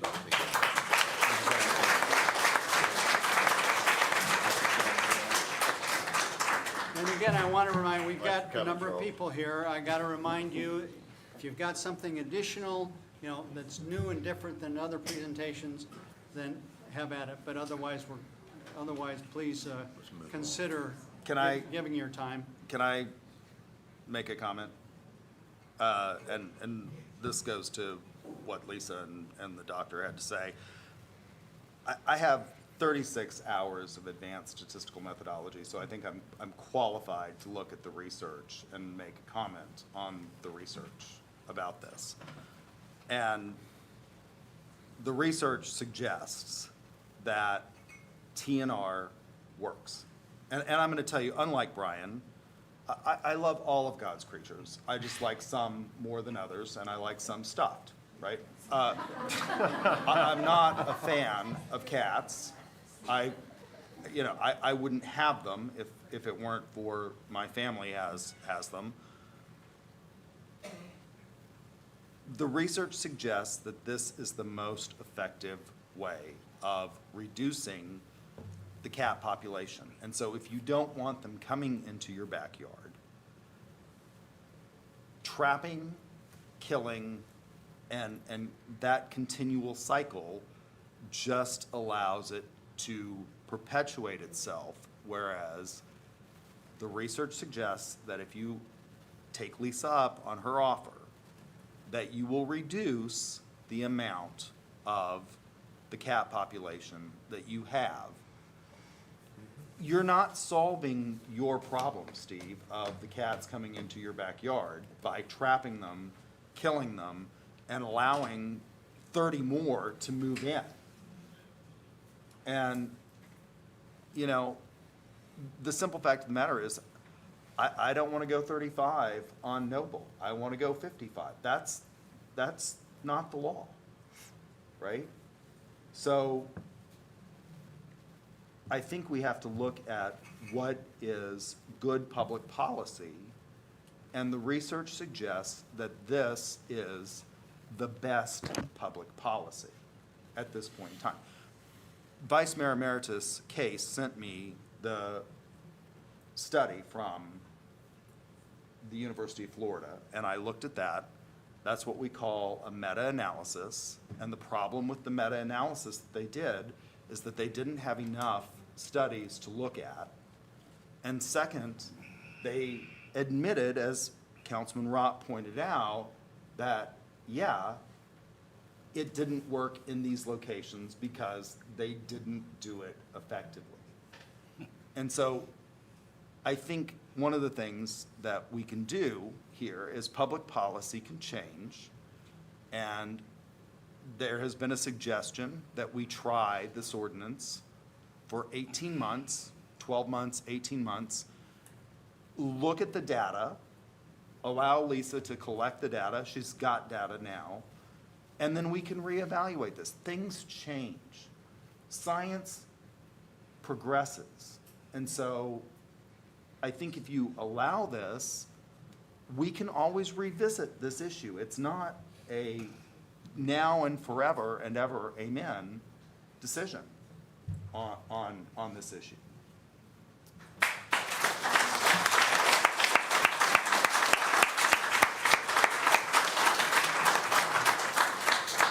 You had your chance. Yeah, No, it pertains to you. and now you know what it is, Steve, it's about you. Will you please give me your address where your problem is, and let me please move you to the top? no more. We're using that as a hypothetical. That was hypothetical. It's a hypothetical. It wasn't hypothetical about, it wasn't It's a hypothetical about my daughter being highly allergic, but. Okay, so maybe Mrs. Winslow, maybe I can go to her place and. Well, you know, and Councilman Grant, I mean, you know, I don't know why we can't work together on this without this. Well, we have been. Without this, I mean, why can't we all be pulling in the same direction? The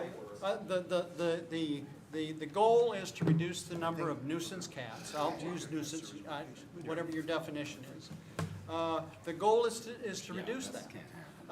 And I don't know why we can't be working more closely together as an organization, private organization, city organization, to achieve that. I think we would probably all in this room agree that the elephant in the room is the fact that we got assholes out there that are dumping animals, and that's where it ought to be. And you're not passing this ordinance is going to continue to contribute to that problem. Well, passing it's not gonna contribute to that That's not problem either. true. It's true. That, Passing it's not gonna do nothing from that little scumbag throwing the cat out. who's talking? Good point. Good point. What did he say? And we're offering to pay for it. Even a better point. If the city passes this ordinance, businesses will come forth and help support and pay for this spay neuter. You know, they'll get money, but the city has to pass the ordinance so that people know that we're doing something. You're vested in it. We're invested in it. Sherry French? Sherry? What? He's calling you out. Let me tell you a story about my yard. No. No. Okay, you're next on the list. Have you got something additional to add to this dialogue? Yeah, I do. Okay, you have 5 minutes. Okay, I'm Sherry French. I own Oklahoma Mini Mill, and it has great electricity thanks to that guy. I blame my daughter. She's the one that came into town from Boston, caught some cats, introduced me to Lisa. I'm like, what do I do?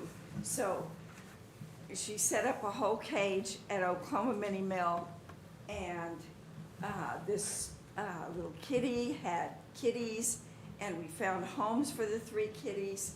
We adopted the mama kitty because she's so sweet. And then there were other cats around, and so I never thought of them as a nuisance. I thought of them as going, and we caught them, and we found homes for them. And so we did that a few times, and so now it works together because we work at helping the very small, furry little human people that are around. And I just wanted to say that this is lovely, and nature is cruel, but we don't have to be. That's a quote from Temple Grandin. Okay, thank you.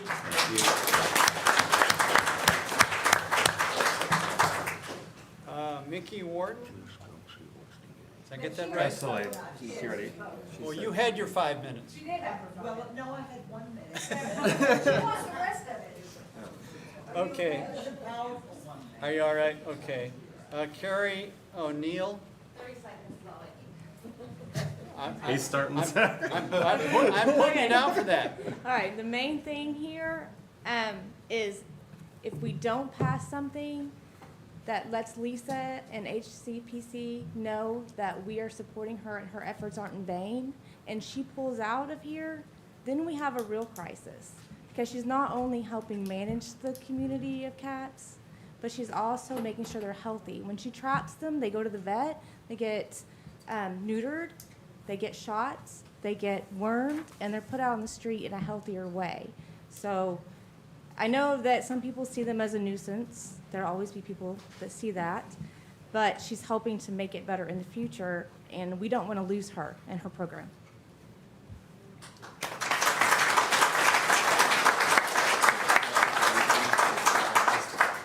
Sandy Bittner?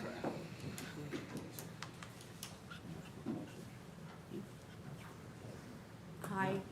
I moved to Guthrie 2 years ago from Edmond, and my next door neighbor in Edmond was a lady that a lot of you knew, I'm sure, Rosemary Novy, who was a teacher here in Guthrie for 40 years. And she was quite a fan of cats. I didn't realize exactly how much until she passed away unexpectedly and left me her cat colony of 69 cats. Now, the Cat Coalition in Edmond and Animal Control came and trapped them and had them spayed and neutered, and then brought back 39 of them and released them. And I've been feeding them ever since then for over 3.5 years, and I've been paying for it myself. That's how I actually met Lisa. I can tell you that over the 3.5 years I've had a cat colony, that they've reduced down to where they're about 12 to 13 now. I moved away 2 years ago, but I still provide all the food for them, health care for them, and neighbors who moved in there now feed the cats for me. But one thing I think we haven't said is that there's a problem here in Guthrie with cats disappearing. People's pet cats are disappearing out of their yards all the time. And I know because that happened to me. My 2 cats that I brought from the cat colony disappeared earlier this summer. And I looked frantically for them.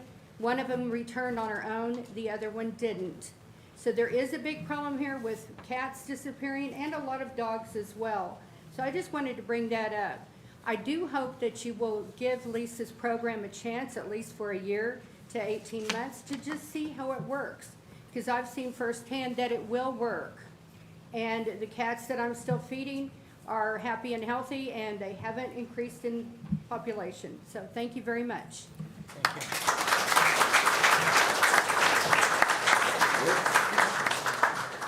Okay, that's the extent of the people that have signed up to speak.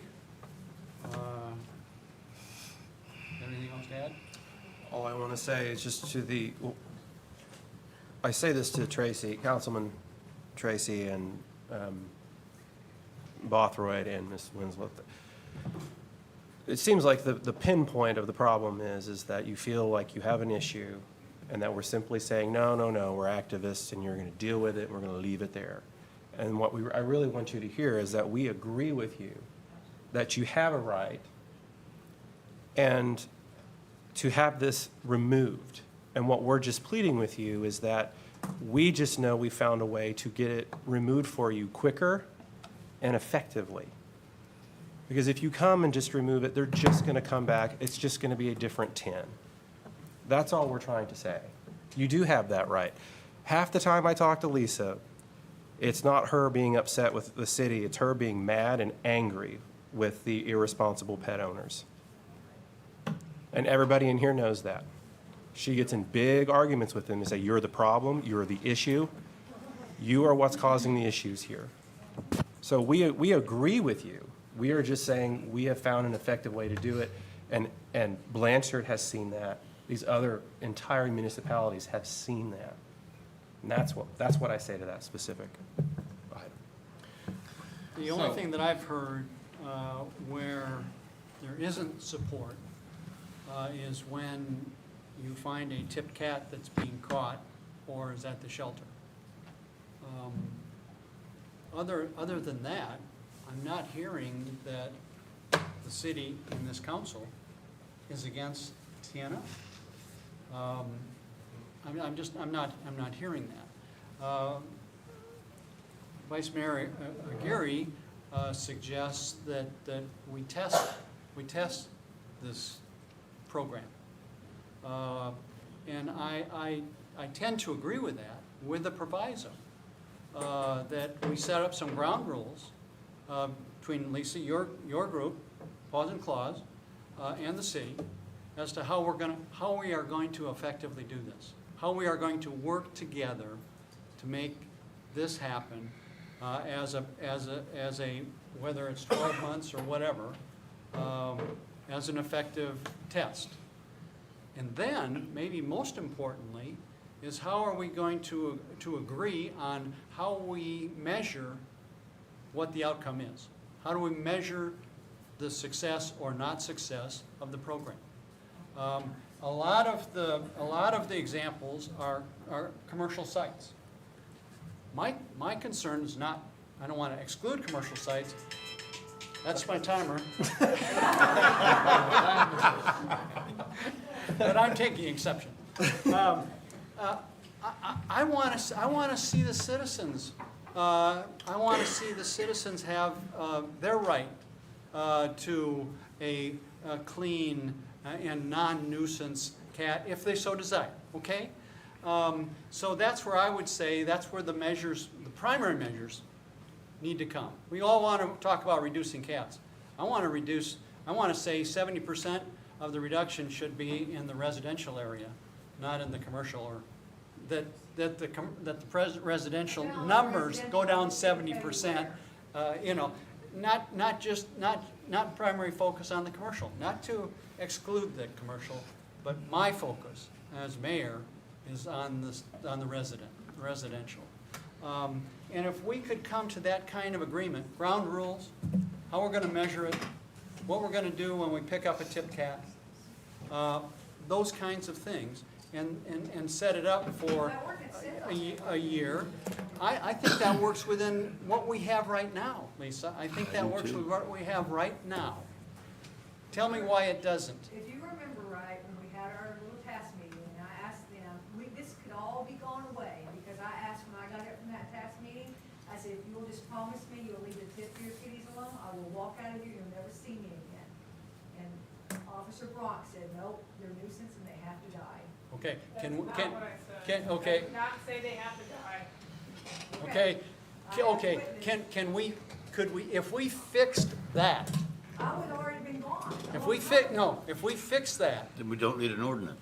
if we fix that in the next few days with some dialogue, more dialogue, Tonight, if we fix that tonight, okay? An ordinance we can get it, we can figure it out tonight. I think, The I'm ordinance just saying protects that I Lisa's. think if, The ordinance is not Seriously, I mean, Section 3 of that ordinance is Okay. total trash. done a lot, and I'm just tired.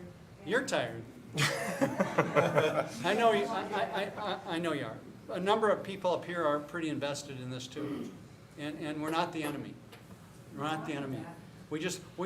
How do we best work together to make this happen? And then how do we figure out how we measure the success of it? How do we measure the success of it? And that's that plus, again, my caveat that I'd like to see some focus on the residential. You would see the numbers down if you had enough people at the shelter that had been, for the last 3 years, been able to pull the intakes on the trapping and all the stuff that you're doing. But I know you're in staff, so I know that didn't get done. But the numbers are already down. I mean, they're already down by a lot. And those places I told you are just, I told you I did 1,200 cats in almost 5 years now. I only gave you an example of 338. Where do you think the rest of those cats come from? The residential. City Attorney Wheeler had a proposed amendment to Section 3 that might address some of these issues. So Section 3 says community cat caregivers are empowered to reclaim impounded community cats without proof of ownership solely for the purpose of carrying out trap, neuter, return, and/or returning tip-tiered community cats to the original locations. And one of the parts that's come up in conversation is a fear that anybody could go to the shelter, take these cats and return them. And one concern is if they're tip-tiered but they're not tracked, how do we know where they're coming back from? Once they're at the shelter, if there's not a record, how do we know that we're putting them back?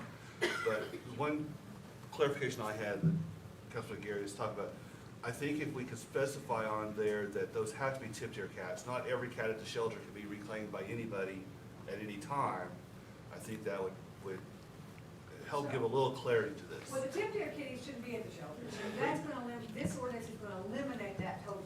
And people have the right to go reclaim their cats on their 3-day stray hold, so I'm not sure what the problem is. Well, but the tip-deer cats are gonna be at the shelter if little Miss Smith dies and she had tip-deer cats in the house. They called me, animal control called me and said, Lisa, we have an issue here, some of your tip-deer kitties, they're friendly. I know what's friendly and what's not, you know, I mean, I did them all.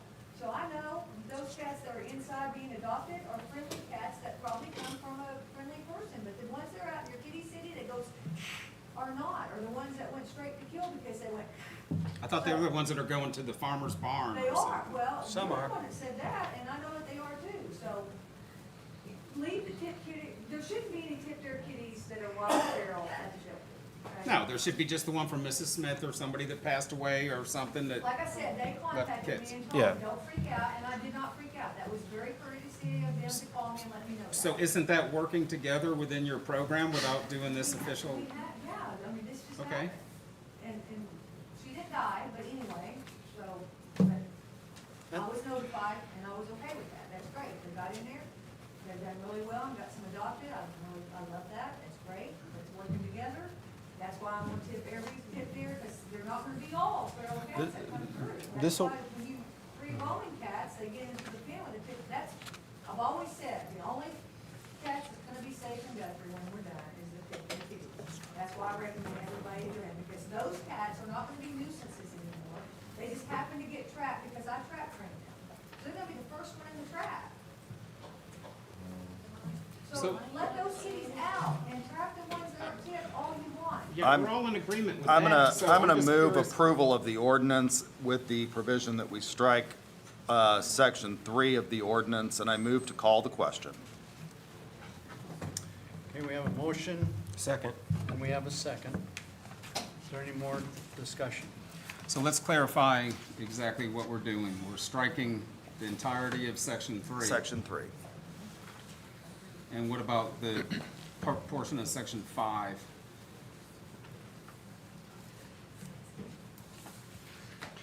How does that read, Brian? What is it, Brian? I'm asking Billy, he Oh. talked about it the other night.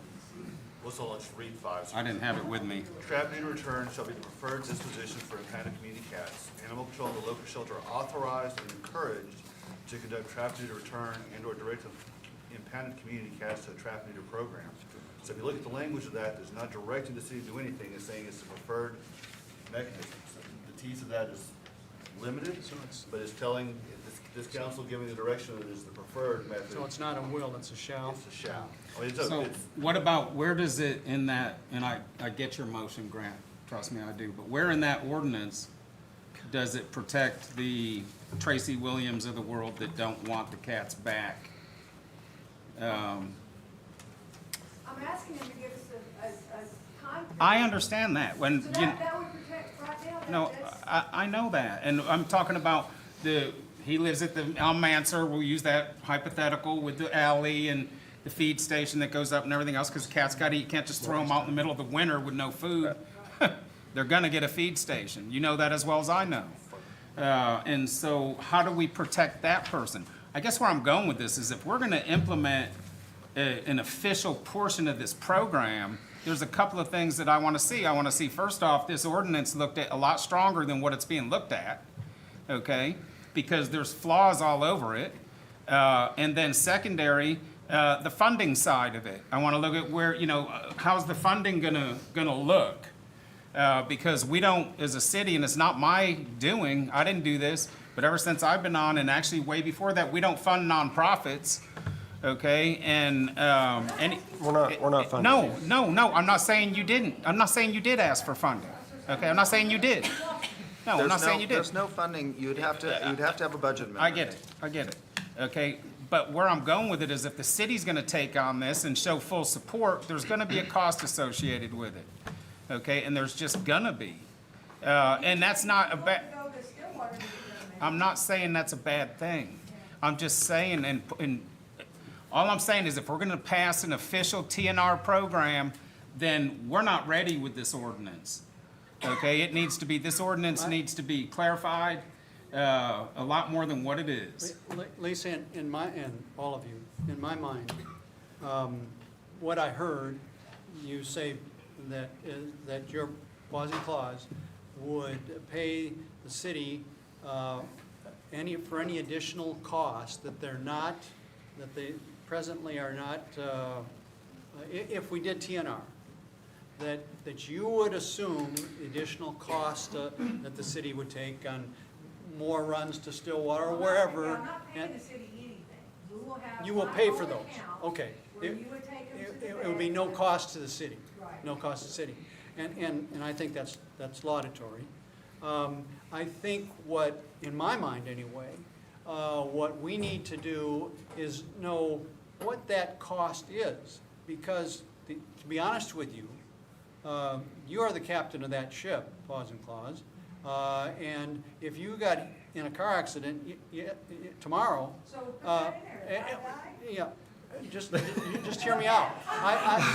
Just hear me out. I think we need to know exactly what that financial responsibility is. And it may, you know, let's say the program is successful, and 2 years from now, pause and clause goes away, you go away for some reason or whatever, and then it's successful, guess what? You all, the citizens, will expect, that the city will pick that up. I think we just need to know what that financial potential responsibility is. I don't think that's, I tend to agree with Brian that there seems to be a fair number of questions that still need to be answered. I'm not doing another task. I have a point of order. I made a motion, and the motion asked to call the question. However, since you asked, I believe that Councilman Robb has those figures that he asked Lisa for, and those figures were shared. Yeah. That's for what you've picked up. We don't have that information on the city side, unfortunately. So, let me ask you this, Lisa, because it seems like this is the closest we've ever been to trying to get something handled and worked out officially. Okay? Even though unofficially, we've already done it. And we have, other than these few tip-eared cats. So what is the harm in putting this ordinance to a further meeting to get with legal? So no? I think we need to amend So, tonight. Just a minute. well, yeah, but that's not what I'm bringing up here. What I'm bringing up is to sit down and have a meeting on this where we're engaging our city attorney, we're engaging our city manager, which, by the way, neither one of these were consulted on this ordinance on the front end. That's just another issue. I didn't know if you knew that or not, Steve. Can we ask the city manager from your perspective, do you mind? I'm here, yeah, you definitely are. Big time. Your perspective. So, you're not gonna like this position. However, I will tell you, I'm here to provide facts, answer questions, allow the staff to interject. At this point, I'm not gonna share, it's not my job to have opinions. It's my job to do what everybody tells me to do, so. Thank you. Okay, we do have a call to the question. Who's speaking? Can Adam provide the amount that Lisa's telling them how much it costs? He has provided it to me. I don't know if Yeah, he's provided it's it real to simple. them. It's just, we took the average amount of animals that she TNRs per year. I added about 25% more to it just for as a buffer. And then it just determines on which veterinarian service you go to. Because, if you go to Stillwater, it's like $10 an animal. But if you do it here, it could be $75 or $100. So it varies on where you go. But it's anywhere from $4,000 to $20,000. 48,000. Or $48,000. I had my 4 wrong. Right. So that's what you're looking at if Lisa and her community just goes away and we incur that And you're in cost. contract with your vet for $35 right now, currently, and $20 for rabies, with $2 for euthanize. So there's your numbers there. That's cheaper than I can get it anywhere, and I'm willing to pay for it. So it's like, I don't know what the problem is. It's $10 if you put up the shelter, if you used to be signed up with the OSU shelter, but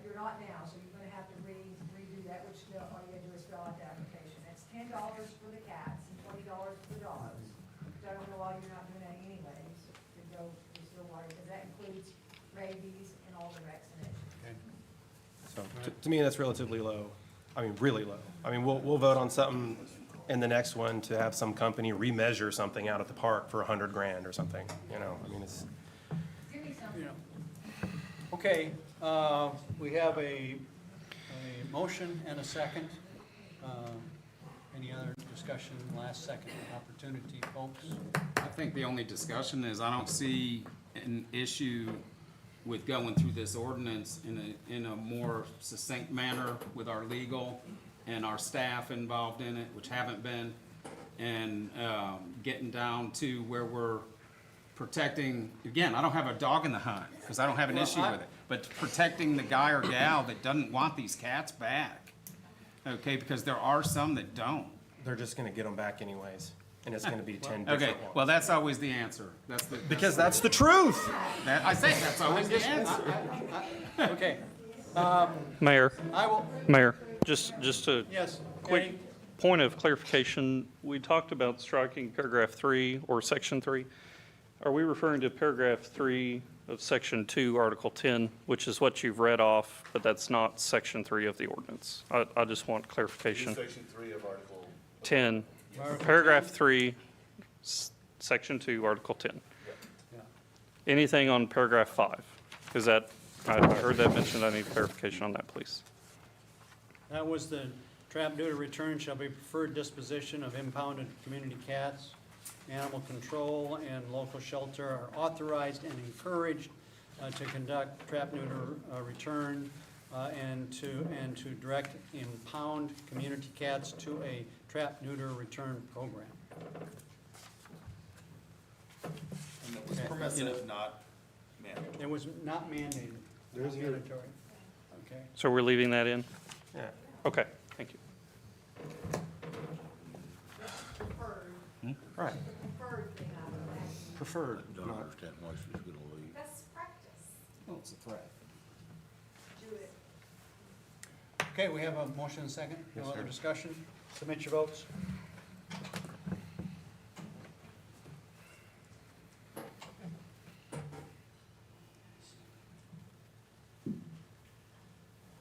Mayor? I know.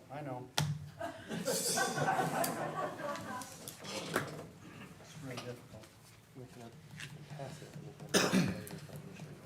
We're already doing everything they want done. Give it a chance. Just give it a chance. By a vote of 4-3, the amendment does not That's pass. a really sad day. Yeah. Now, again, we're not the enemy. Thank you so much. I love you all. Thank you so much. I can't believe you do this. Thank you guys. I don't like to be blackmailed. Yeah, bring 300 more people. You're all voted out. What's up? That's what we should have done. I don't like I tried to do that. What's the blackmail? But I'm walking, if I'm taking my football and going home if I don't get my way. Lisa?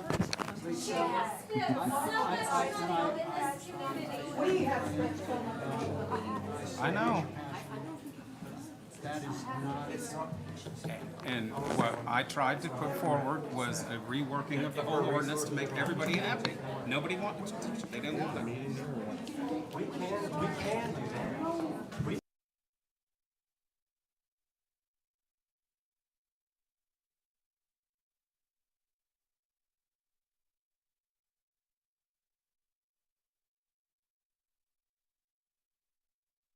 Okay.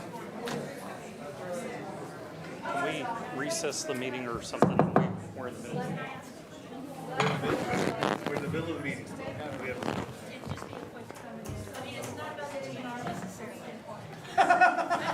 It's not, I would just like to know, the biggest problem in this is that the owners are throwing their animals out, they don't care anymore.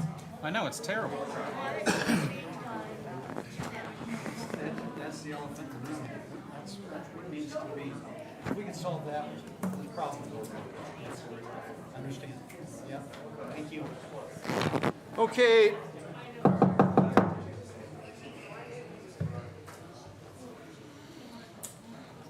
Item number 5, I open a public hearing for the 2024 budget for general funds and miscellaneous funds. Eddie?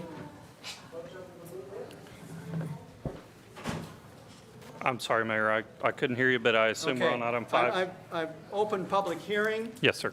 for the 2024 budget for general fund and miscellaneous fund. Yes, sir. This is the same item as GPWA. Just as a reminder, this was published in the Guthrie News Leader on August 30th. This resolution will allow the city manager to submit grant applications prior to approval of the council. However, the council has final approval for acceptance and/or commitment of local funds. We have, the only change between the draft budget and the final budget is we have committed $50,000 to general fund stabilization, which you heard me speak about. I want to establish intentional contributions to the stabilization fund. Rather than borrowing from the stabilization fund, let's build that fund up, let's spend the other funds and make progress that we need to make. So at this point, recommend approval. All right. Is there any questions from the general public? Actually, isn't an approval, that's the next one. I'm sorry. Yes. Okay, close the public hearing on the 2024 budget. Item number 6, discussion possible action to resolution number 2023-35, adopting the fiscal year 2024 budget. You're recommending approval. Recommend approval. So moved. Second. A motion and a second. Any other discussion? Submit your votes.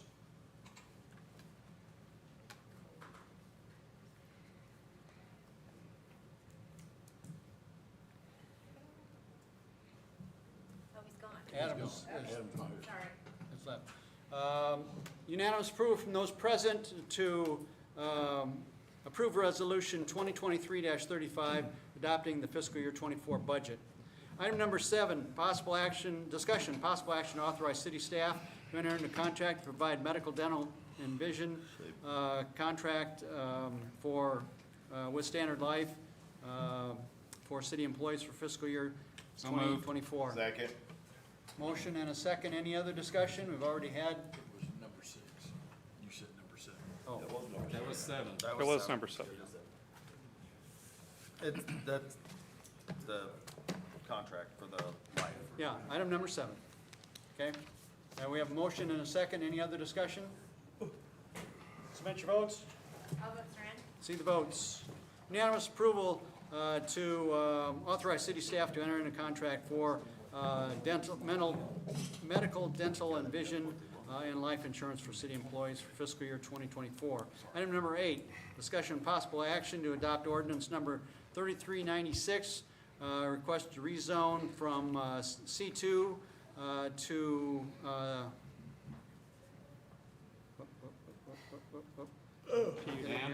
I can handle it if you want, Mr. Mayor. C2, okay, general commercial to, well, it says to C2, general commercial. Yeah, flip-flop. It's a general commercial planned unit development, and we're going back to C2. It was the property that's down the street here on First Street. They got a PUD for a 3-unit residential development. Things have changed for them, and they no longer want to move forth. So because the property has a development plan tied to it, we have to rezone it back to C2, so then it basically opens it up without a specific development plan. The Planning Commission had recommended approval 5-0, and there was no public opposition. Okay, very good. Entertain a motion. So moved. Is there a second? Is that the one we talked about a month? Is there a second? Second. About a month Yes. ago. Yeah. Okay, we have a motion and a second. Any other discussion? Submit your votes. All votes are in. See the votes. Unanimous approval then to adopt ordinance number 3396, rezoning C2 PUD to C2 general commercial property located at 424 South First Street. So on stuff like that, when we initially take it from a C2 and move it to a multi-unit zoning and change the zoning, what's their fee for us to do that? $250 Okay, so that's all they lost on this deal. for the most part, yeah. I mean, for But their $250 end. each Yeah. way, because they're gonna Yeah, do right. $250, so it costs Yeah. them $500 to go to it, have us do it, and then put it back. Yeah, from application side, yep. Okay, item number 9, discussion possible action to adopt ordinance number 3397, rezoning from R1 to R2, property located at 1623 South Harrison. West Harrison. I'm sorry, West Harrison. Thank you. West. Yes, thank you, Mr. Mayor. This is a property that has an existing single-family residence on it.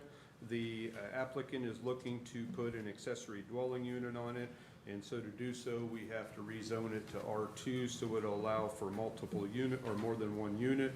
The Planning Commission had recommended 5-0 approval of it, and there was some public, but it was more or less asking questions in that, but there wasn't specific opposition. All right, So moved. Second. motion and a second. Any other discussion?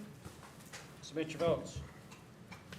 All votes are in. See the votes. Unanimous approval to adopt ordinance number 3397, rezoning R1 to R2, property at 1623 West Harrison. Item number 10, discussion possible action to adopt ordinance number 3398, rezoning R1 to R2, property located at 214 North Cedar. Yes, same scenario. There's an existing single-family home.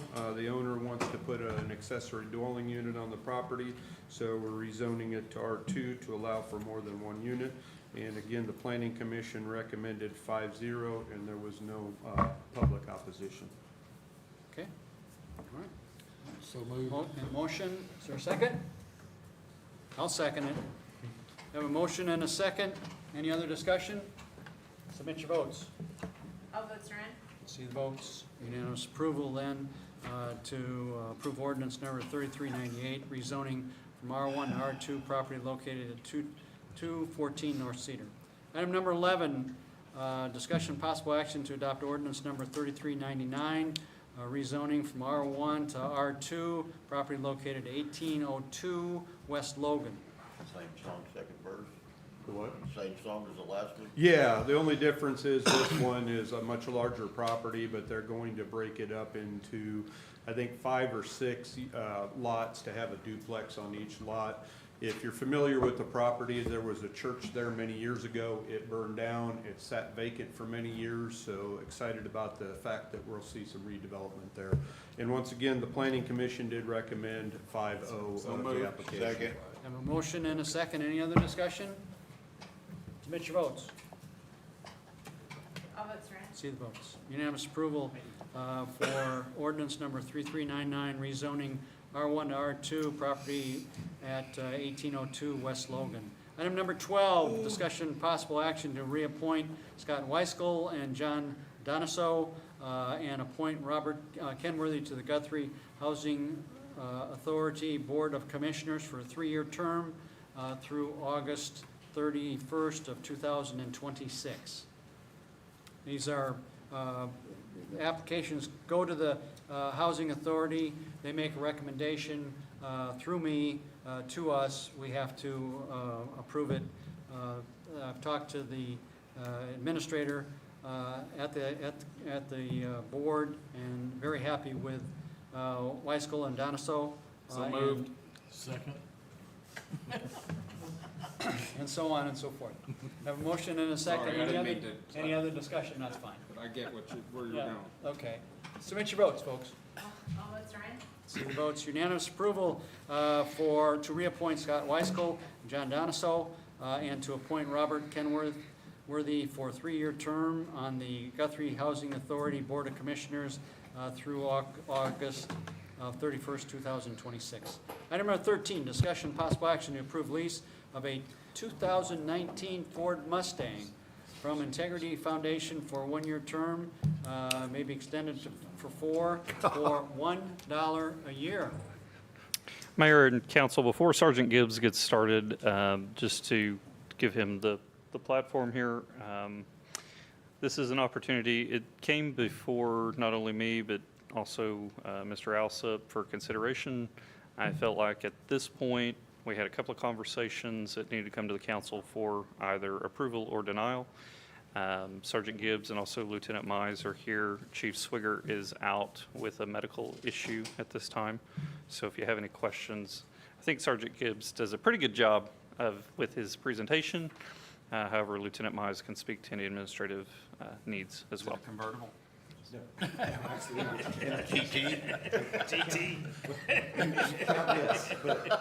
just want to tell you, you guys are appreciated. Thank you, and I'm going to be absolutely brief.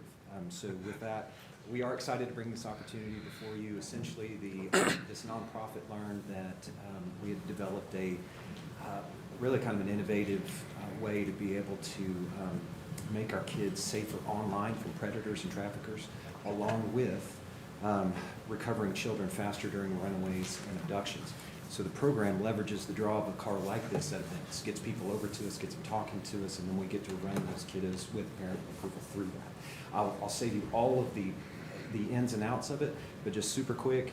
Kids get a load of fun, but they get to get close to us too. And they learn, hey, we care about you. You know what? We want the best for you. We're not out there trying to So you get the kids in the car? Yeah, we put kids in the car. We'll do lots of different things. In fact, they, yes. So I'm super passionate about it, so I'm not going to take you down the rabbit hole. Okay. Also, parents get an immediate employable safety strategies. It's going to help them keep their kids safe because they need to be able to do that through a relationship. So checking phones, et cetera. Also, some knowledge and peace of mind. And then, of course, the city, we get a fully functioning patrol vehicle, helps to alleviate some of our fleet issues. And we can also use it for events, parades, and other things like that. And I'll definitely answer any questions, but like I said, try to be super simple. So it's a fully outfitted Mustang, police outfit. Sounds lights awesome. and all. Okay. Sounds really, the whole idea sounds awesome. Hang on. So the city would be paying to upfit the vehicle. So we would be paying $1 to lease the car, which the foundation is Sergeant Gibbs. It's kind of one and the same. So we would pay $1 to the foundation to lease the vehicle, and then $85,000 to upfit it. not under this city manager.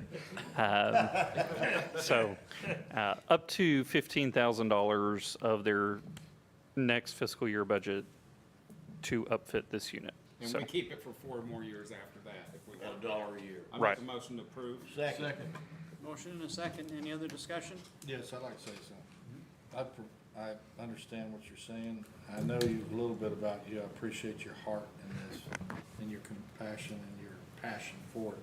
But I'd rather hear this vehicle not being touted as a fully functional police vehicle that takes pressure off the use of the purpose of other vehicles. I'd rather you not be, the parades, the school, that's all great, but I'd rather, whether you happen to be in it at the time and you have to use it for that purpose, I don't think it should come out as you have a fully functional police vehicle that takes the pressure off of need of that vehicle. We shouldn't designate it for that, in other words, is what you're saying. Yeah, that's all I've got to say. Yes, sir. Okay, we have I think it's a good idea. we have a motion and a second. Any other discussion? Submit your votes. All votes are in. See the votes. Unanimous approval then to lease that 2019 Ford Mustang for 1 year Thanks, with a Anthony. possible extension of 4 additional years for $1 a year. Item number 14, discussion possible action to approve acceptance of a $3,000 grant from Best Friends Animal Society.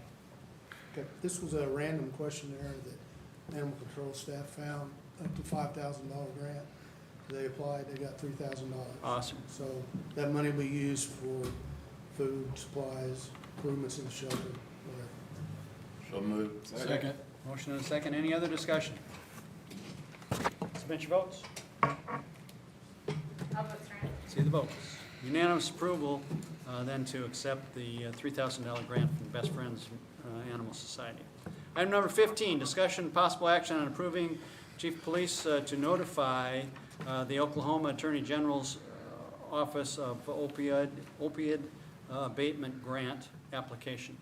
Basically, if you approve this, then the chief will notify them that somebody from the city will be applying for this grant. So this is just council's you can approval to apply. go ahead with the Yes. application. So move. Second. Motion and a second. Any other discussion? Submit your votes.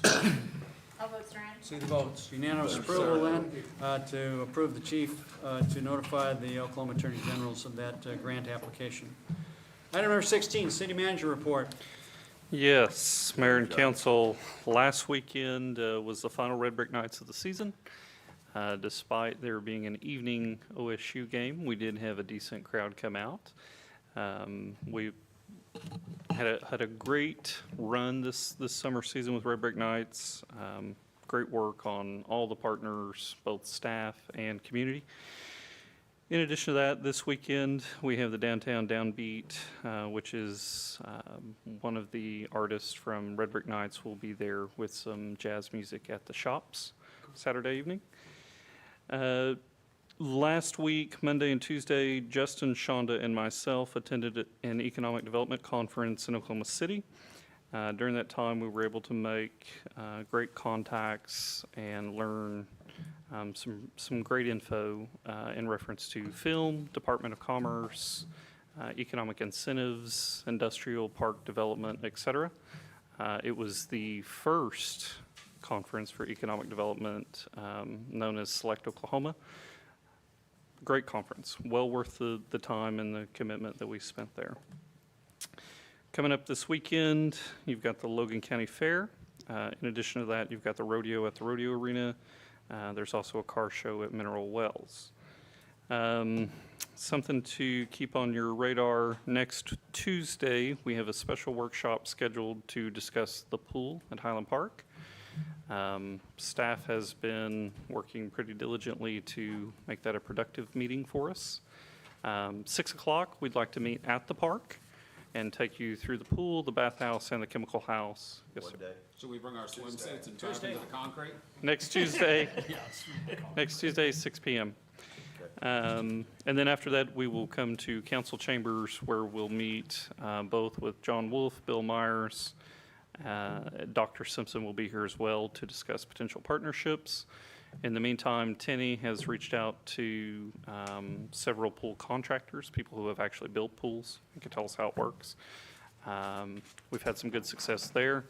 I've reached out to the city manager, City of Cushing, and City of Kingfisher, both to coordinate a meeting to discuss indoor pools. Hope to do that between now and next Tuesday. So, in addition to that, the pumps out at Cottonwood, we're hoping both are still out. We're hoping to have one of them in operation, Tenny, by the end of the week. Okay. We did have some conversation online, which resulted in a news reporter in City Hall this morning in regards to water quality issues. Just so everybody knows, in the last 3 weeks, we've received 5 phone calls in regards to water quality. That is minimal in comparison to a day when we are truly having a water quality issue. My recommendation to the community, when we have those issues, when you turn on your bathtub faucet and the water is brown for whatever the reason may be, Public Works has to know about it. If you report it, there are things we can do. We can flush the hydrants. We can work through some of that. The reality is we have one of the oldest water distribution systems for a municipality in the state. We're working to fix that. But again, we can't undo a century of, not to say neglect, but a century of not replacing water lines overnight. That's all I have. Okay. Good job. Item number 17, comments from City Council. Vice Mayor Geary. I gave a lecture today at Cottage Park to that neighborhood association, and there were a number of citizens that had a couple of concerns, one of which was the speed limit increasing on Noble right before Academy, and a potential hazard that one of the citizens experienced there where the cars increased the speed, and right before that intersection, some almost collisions as a result of that. And so I was going to ask if we could look at that and see if we could delay the increase in speed from 35 to 45 until after Academy Road, if that's something that we can address. Also, the mowing on the sides of the road and the stop sign at Academy right before the hospital. I'm also not sure why that is a 3-way stop instead of a 4-way stop, because apparently there have been a number of almost collisions there as the result of people traveling northbound on Academy, increasing speed, and right at the hospital. So those were the two things that they brought up and asked if I would bring them up, and so I am. So that's it. I can answer that Right, one. yeah, right. There's a three-way stop as you turn from Noble on Academy and then that street right before, yeah. It's a I'll three-way answer that stop. for you. That's for the ambulance. Because when the ambulance is in a hurry and they're coming up that road, if they have to, they're not gonna stop anyway, but they're gonna go around that corner, not slow down. It's to try to get the people to slow down and pay attention to what's going on. And I know what they do. They float that stop sign. So I used to carry mail, and I almost get run over every time. So yeah, it's bad out there, but I don't think putting another stop sign is gonna fix any of that. Oh, well, Take a look at it. Take a look at that. Okay, You guys. anything else? That's it. Okay. Councilman Rob?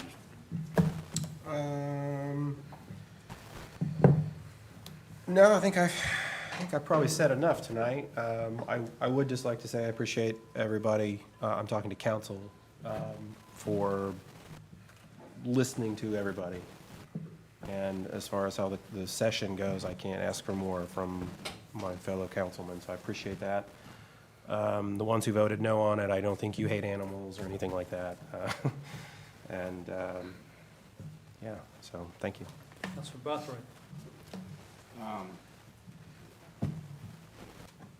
We've got a lot to do in the future and a lot of work that we're gonna have to do together and should do together, and hopefully we can, I know this was a passionate issue, the whole cat thing, and it was. Steve and I have been through it 8-9 months ago, and I hope that Lisa continues on what she was doing, and that's all I can say. Councilman Williams? No comment. Councilman Case? I don't have anything. We've got farmer's market, is the farmer's market Friday Yes, coming up? I believe you skipped Jeff Taylor. Taylor doesn't get to talk tonight. Hey, you're just going down the road. Jeff, Thank you, staff. Appreciate it, Dan, you kept everything under 3 minutes. Okay, Councilman Taylor. Everybody gets Councilman skipped every Taylor, I'm done.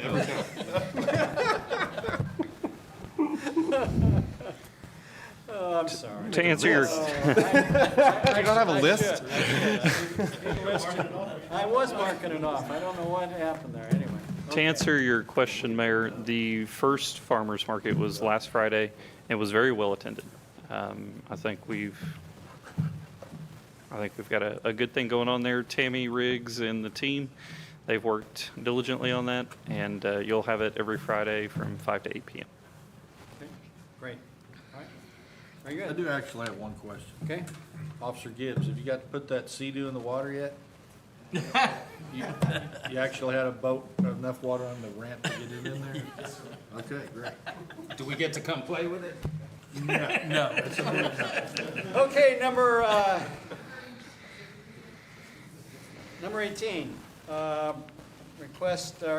proposal to go into executive session for purposes of discussing our actual routine annual, discussing the police union contract, the firefighters union contract, and the routine annual evaluation and contract with city manager, city clerk, treasurer, city judge, alternate judge, and city attorney. So moved. Second. Motion and a second, any discussion? Votes, submit them. If I knew that was your candy, you have to say, Yeah, I told you. you might have potatoes. Yeah, but was laughing at me when I came in here with these candy bars. I voted. And I told you that. Case, vote. Vote again, please. Okay. By a vote of 6-1, we will move into executive session. Ready to go home, aren't you? Yes, I am.